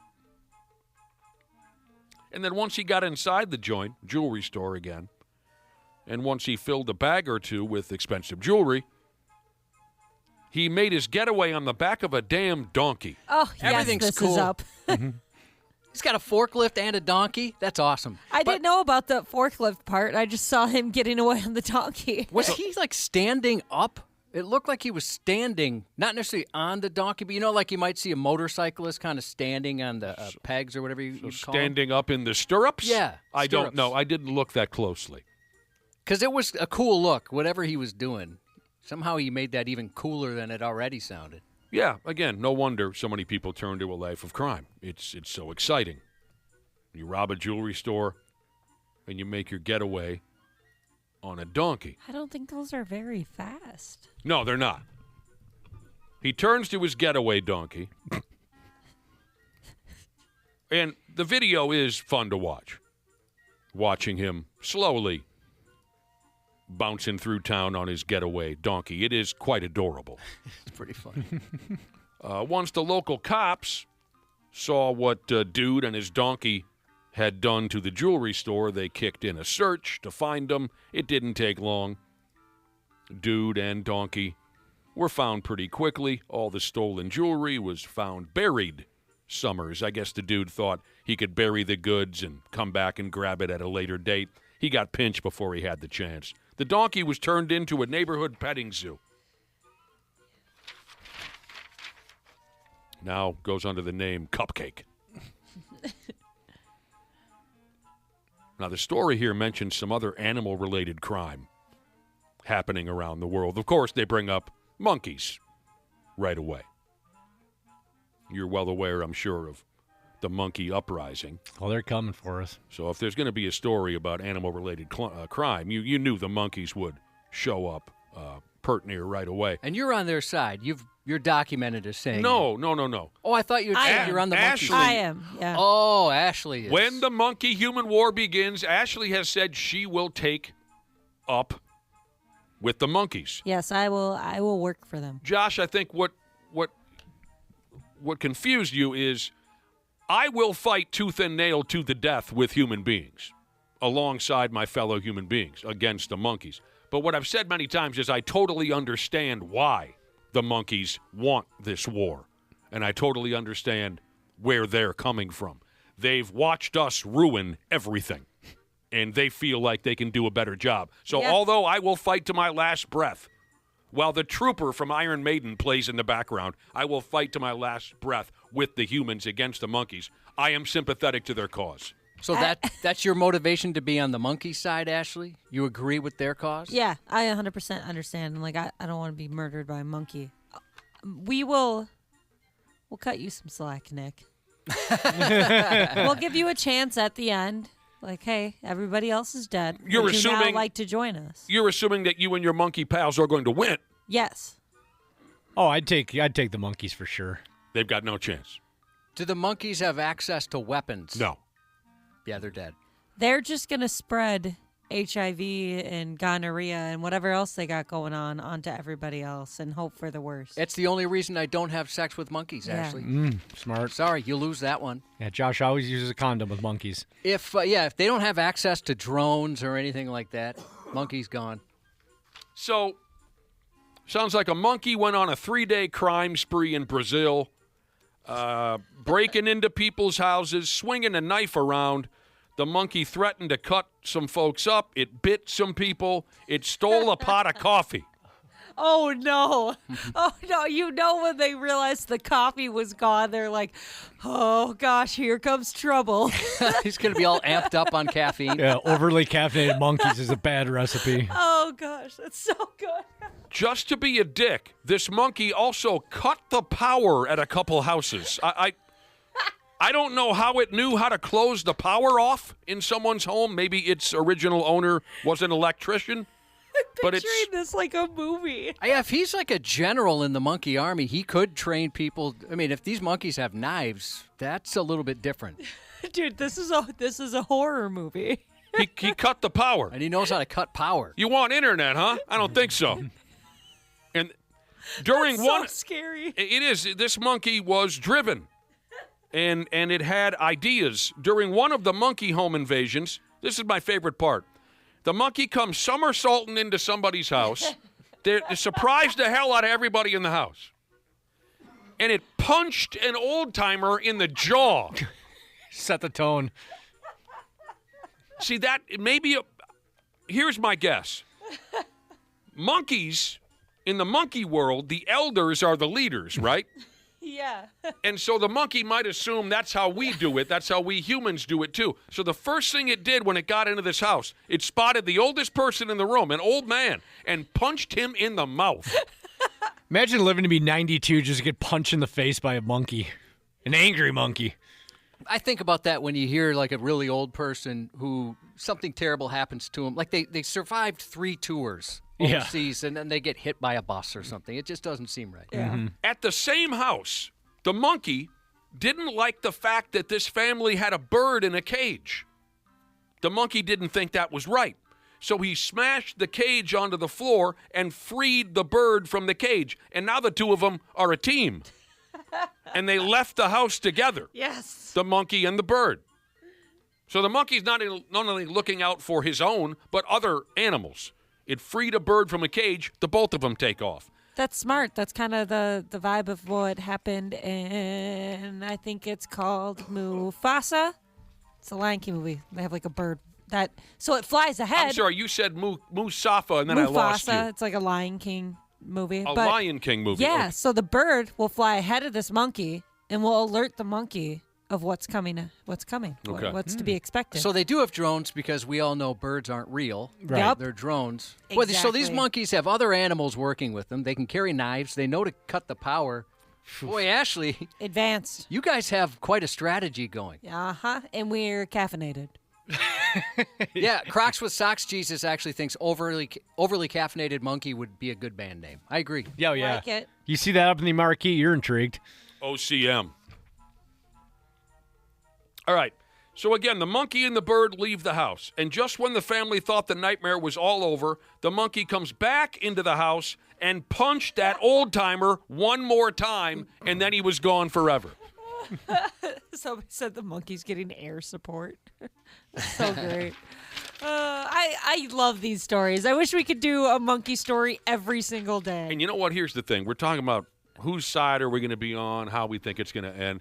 There is no radio show on planet Earth that is covering the monkey-human conflict with as much detail as this one. So I think the humans and the monkeys will agree to leave us alone and keep us on air so we can cover this. You know what I mean? So every day we can talk casualties and strategy and what's happening and what cities are burning and which ones are. I think that we will be kind of like a conduit. Is that a word, Josh? It is a word, yeah. To cover, because there is no radio show that's covering the early days of the monkey-human conflict the way we are. Nick's talking about the death toll, and I'm just laughing over here. Don't laugh when yeah, we... go Please. monkeys! I think we've represented everybody, right? Everybody's having fair representation. I think you're right. So yeah, we could have the leaders of both groups on. They could they have a truce where they could come here peacefully and kind of get their messages out. The leaders. Here we have the human leader. I don't know who he would be. The Rock. Okay. Here's the leader of the human army, Dwayne Johnson. And also seated in studio this morning, Poco, the leader of the monkey army. Oh, Good morning, Poco. He's on a unicycle. He's got a backwards ball cap on. He's smoking a cigar. No, he's in army gear. Man. Well, no. You didn't let me finish. He's got a sleeve full of maps, right? Because he's mapping out where certain attacks. Of course he's wearing full camo. I'm picturing him jacked. Ashley, is he jacked? Me too. Yeah. Just bulging muscles everywhere. He doesn't fit in any of the chairs. He's pissed off because we poisoned their banana supply. And he's talking about how that's a war crime. He found a very serious ethical violation, did exactly what he was mandated to do, and now he's being punished for it. A former employee of a North Carolina suburb said he was fired in retaliation for reporting surveillance footage which showed the town's mayor inside town hall after hours, without pants. Jeff Noble worked in IT for the town of Mooresville, about 27 miles north of Charlotte. Months before his dismissal, he noticed the mayor's swipe card being used at odd times. That discovery led him to review security video.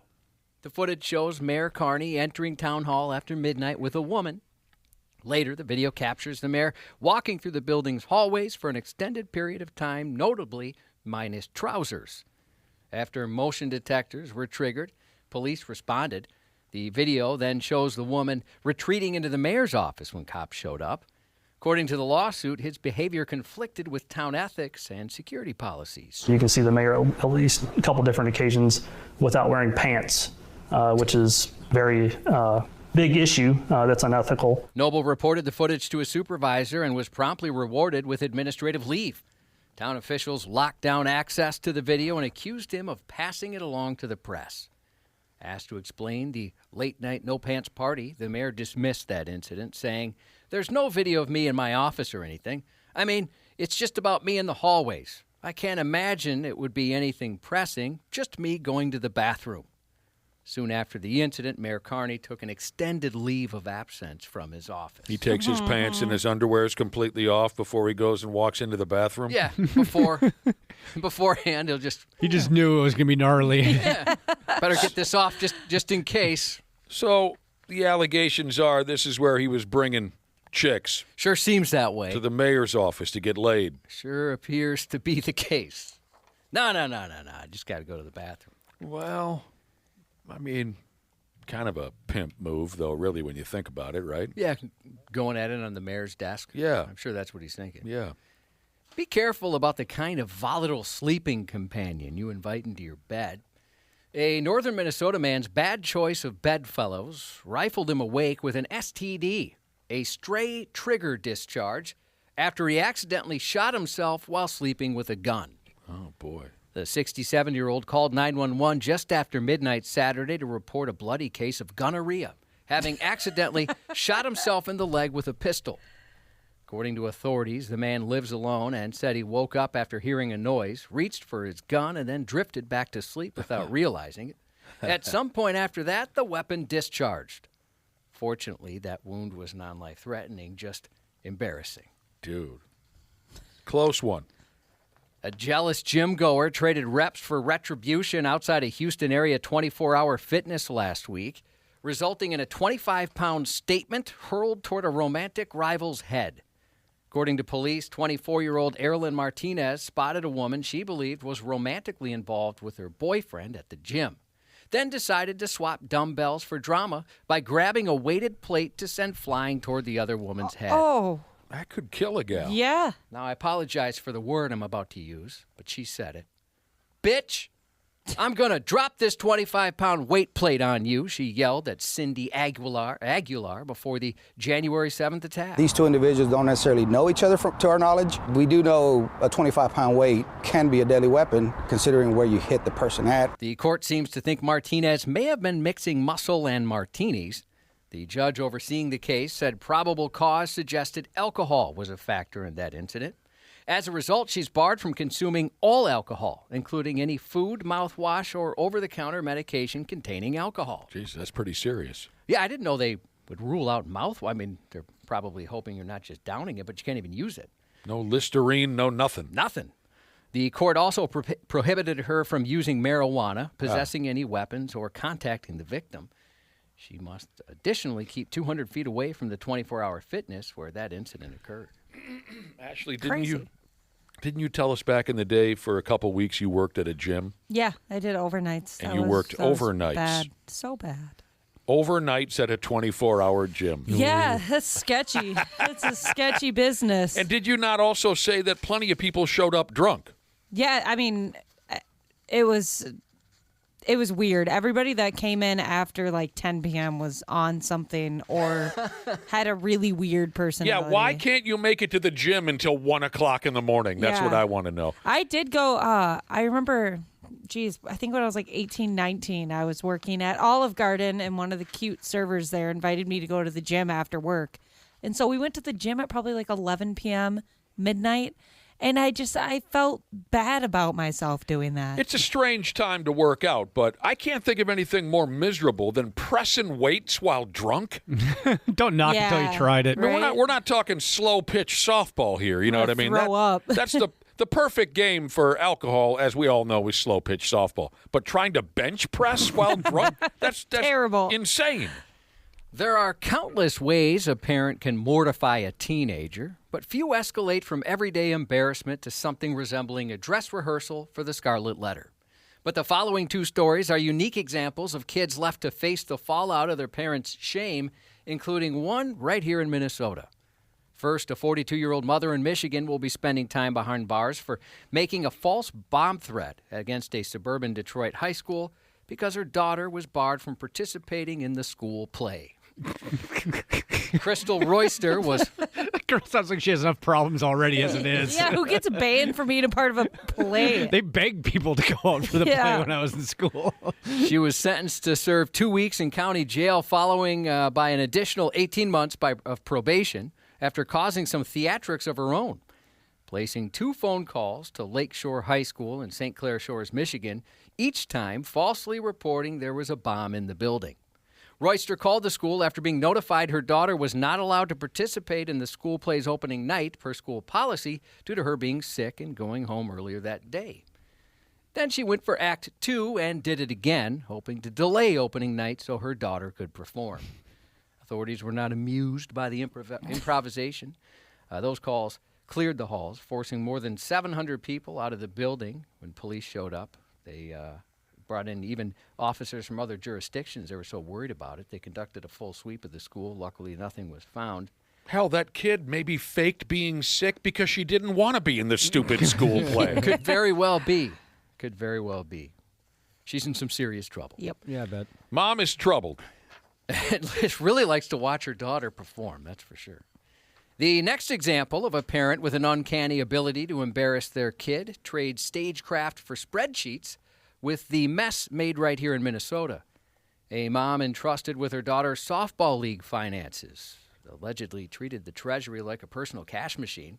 Appointed treasurer of the Plymouth Wayzata Youth Softball Association in June 2020, the 52-year-old held the books, managed the online banking, and kept the keys to the vault. A Facebook post welcomed her with praise for her lengthy financial career, her former apparel business, and her devotion to girls' sports. At the time, it sounded like a home run hire. But according to the criminal complaint, the upbeat softball mom introduction struck out.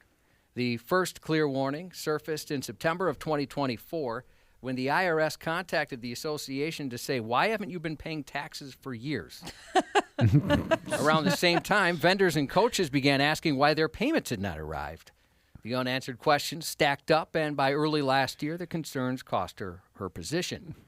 The league president began reviewing bank account statements and noticed a pattern of ATM withdrawals, which had never been approved by the board, including withdrawals made at local casinos. Investigators allege she tried to keep the books looking balanced by trimming deposit amounts or disguising missing funds under legitimate-sounding categories like, quote, clinic expenses or equipment. In total, she allegedly stole $110,000 during her time as treasurer. You friggin' idiot. That's just... She's got daughters on the team. How the hell did you think you were going to get away with that, you friggin' moron? Yeah, 110 goes missing from a youth sport league. They're going to figure that. 110 grand. The informal hierarchy of petty crime, in that, car thieves apparently bow to bolder bad guys. While attempting to steal a car in a commuter lot January 6, a Massachusetts thief popped the trunk, discovered a kilo of cocaine, and got so spooked he reported it to cops, who then busted the dealer it belonged to. According to police, the would-be crook admitted he was trying to swipe a Kia when his plan stalled at the steering column. A screwdriver pried things open, but the ignition refused to cooperate. So he popped the trunk to look for valuables. When he spotted the package of drugs, marked with the image of Bugs Bunny chomping a carrot, he said he got scared at the possibility of getting on the bad side of a dealer and notified police. He first claimed he stumbled upon the cocaine on the side of the road, then confessed to the real story. After providing assistance, police declined to file charges against him because he helped them out. Officers installed a camera near the car and waited. That stakeout paid off when they arrested a 62-year-old on trafficking charges. So the original dude is off the hook. Yeah, because he helped out the cops. But wouldn't it be, he was terrified, like, oh no, I'm going to get killed by a drug dealer. Wouldn't you just walk away versus calling the cops? Yeah. If you're that scared. Yeah, I think I'd get out of there and hope that nobody saw me. The increasingly popular pattern of irony doubling as a storage strategy has made its way to Minnesota, where a woman's bag labeled definitely not a bag full of drugs was definitely a bag full of drugs. What? How could that be? Just before midnight on New Year's Eve, the 48-year-old woman was arrested in Prior Lake on suspicion of drunken driving and drug possession. The case stemmed from the contents of that ironically messaged bag, found in the same city where I'm a 2005 graduate of the Police Department Citizens Academy, but I'm no hero. I'm no hero. When officers asked whether she'd been drinking, she answered, a lot. She elaborated with a liquid resume, which included a Jaeger bomb just before driving, along with Jameson and Red Bull, she said. A breathalyzer confirmed the alleged drunk's candor. She did, in fact, have a lot, registering a .195. After she was arrested, she told my Prior Lake colleagues they were going to, quote, find a bunch of S in her car, and they did. An officer located the bag bearing the joke label, which contained a marijuana brownie and 14 psychedelic mushrooms. Whoa. Police also discovered additional marijuana, cocaine, and several pills, including oxycodone. Her honesty didn't keep her from getting arrested. She was charged with 4 misdemeanor counts of drug possession, 1 count of driving while drunk. The bag itself is hardly unique. Versions of the same punchline purse have surfaced in other police reports and news briefs across the country, where each admirable commitment to the bit lands the same way, an arrest and entry into evidence. I love these. Yeah, this has replaced that gimmick where you get really hammered and go driving around with your Dare T-shirt on. Yeah. Yeah, there's quite a few of these stories. I was looking around to see if it happened in Minnesota before, and I didn't see that. But certainly all over the place. They're pretty popular. People were sending us like Amazon links where you can buy these things. Apparently, a lot of people reach for their phones while watching TV these days, scrolling through social media or texting while the show is on. In fact, that habit has grown so familiar, Netflix is adjusting how it makes content. Actor Matt Damon said in an interview with Joe Rogan that Netflix knows many viewers get distracted by their phones, so the company is adapting its movies to suit a phone-distracted audience. Damon said they want a big action scene right at the beginning and that characters have to repeat the plot, that is, 3 to 4 times. Whoa. We've all become so stupid. Wow. Just to remind folks what they're watching. Matt Damon and Ben Affleck were on Rogan to promote their new Netflix original movie called The Rip. I like that. Which is streaming now. Yeah, I did too. I thought it was really good. I watched it last night. It was a good movie. I like anything with Matt Damon, though. Yeah, he's good. If every band has its thorn, then singer Bret Michaels just may be Poison's. The band's 40th anniversary tour is reportedly off after singer Bret Michaels allegedly asked for a payout far beyond what the rest of the band would receive, at least 600% more. Drummer Ricky Rocket addressed the situation, saying he wanted the lion's share of the money to the point where it makes it not possible to even do it. It's like $6 to every one of our dollars, he said. You just can't work that way. Rocket also noted that moving forward without Bret and finding a replacement's not off the table, though it's not a direction he wants to take. Apparently, again, 600% more than his cohorts there. Sounds like someone's got their wig on a little too tight. Yeah, and it's, the original lineup, it's not like some hired guns or anything. One more Poison-related note. Frontman Bret Michaels announced a new book and a forthcoming biopic you'll soon be able to see, both titled Unbroken, Then, Now, and Forever, with plans to release this year. A book about the life of Brent Michaels? Yes. Okay. While details are pretty scarce at this point, the bandana-wearing frontman offered fans a glimpse of what's coming by teasing the projects on social media, sharing a photo that paired him as a kid clutching his first guitar with a present-day shot of the Poison singer doing what he always does best. The caption read, "If I can survive rocking out on shag mustard-colored carpet on my first guitar, technically a ukulele LOL," he wrote, "and remain as excited now as I was then, that is the it factor, the intangible spirit that keeps me unbroken," he wrote.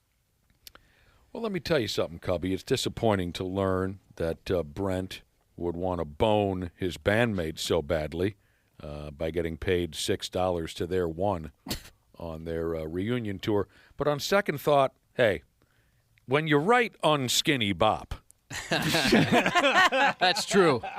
Don't you think you have a little more coming to you when you're the guy who wrote Unskinny Bop?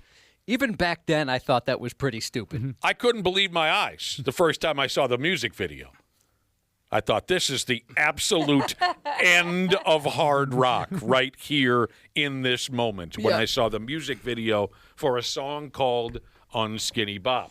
Yeah, everything about it was stupid. Yep. Everything.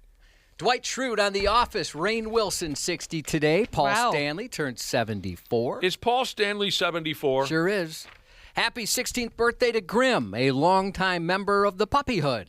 Blackbeard Jesus texts in a birthday shout-out to his old man, turning 62 today. Hope it's a good one. And if I could, happy anniversary to my wife of 18 years today. Oh, congrats, Cute. man. Thank you. And What? that's 93X News. The 93X Half-Assed Morning Show.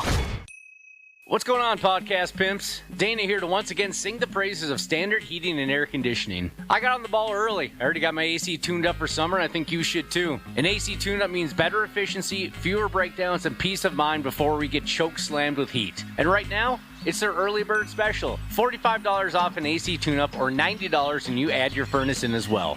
Smart folks like me don't wait for the first 80-degree day. We plan ahead. Book by May 25th and check it off your list at standardheating.com. Providing the comfort you deserve since 1930.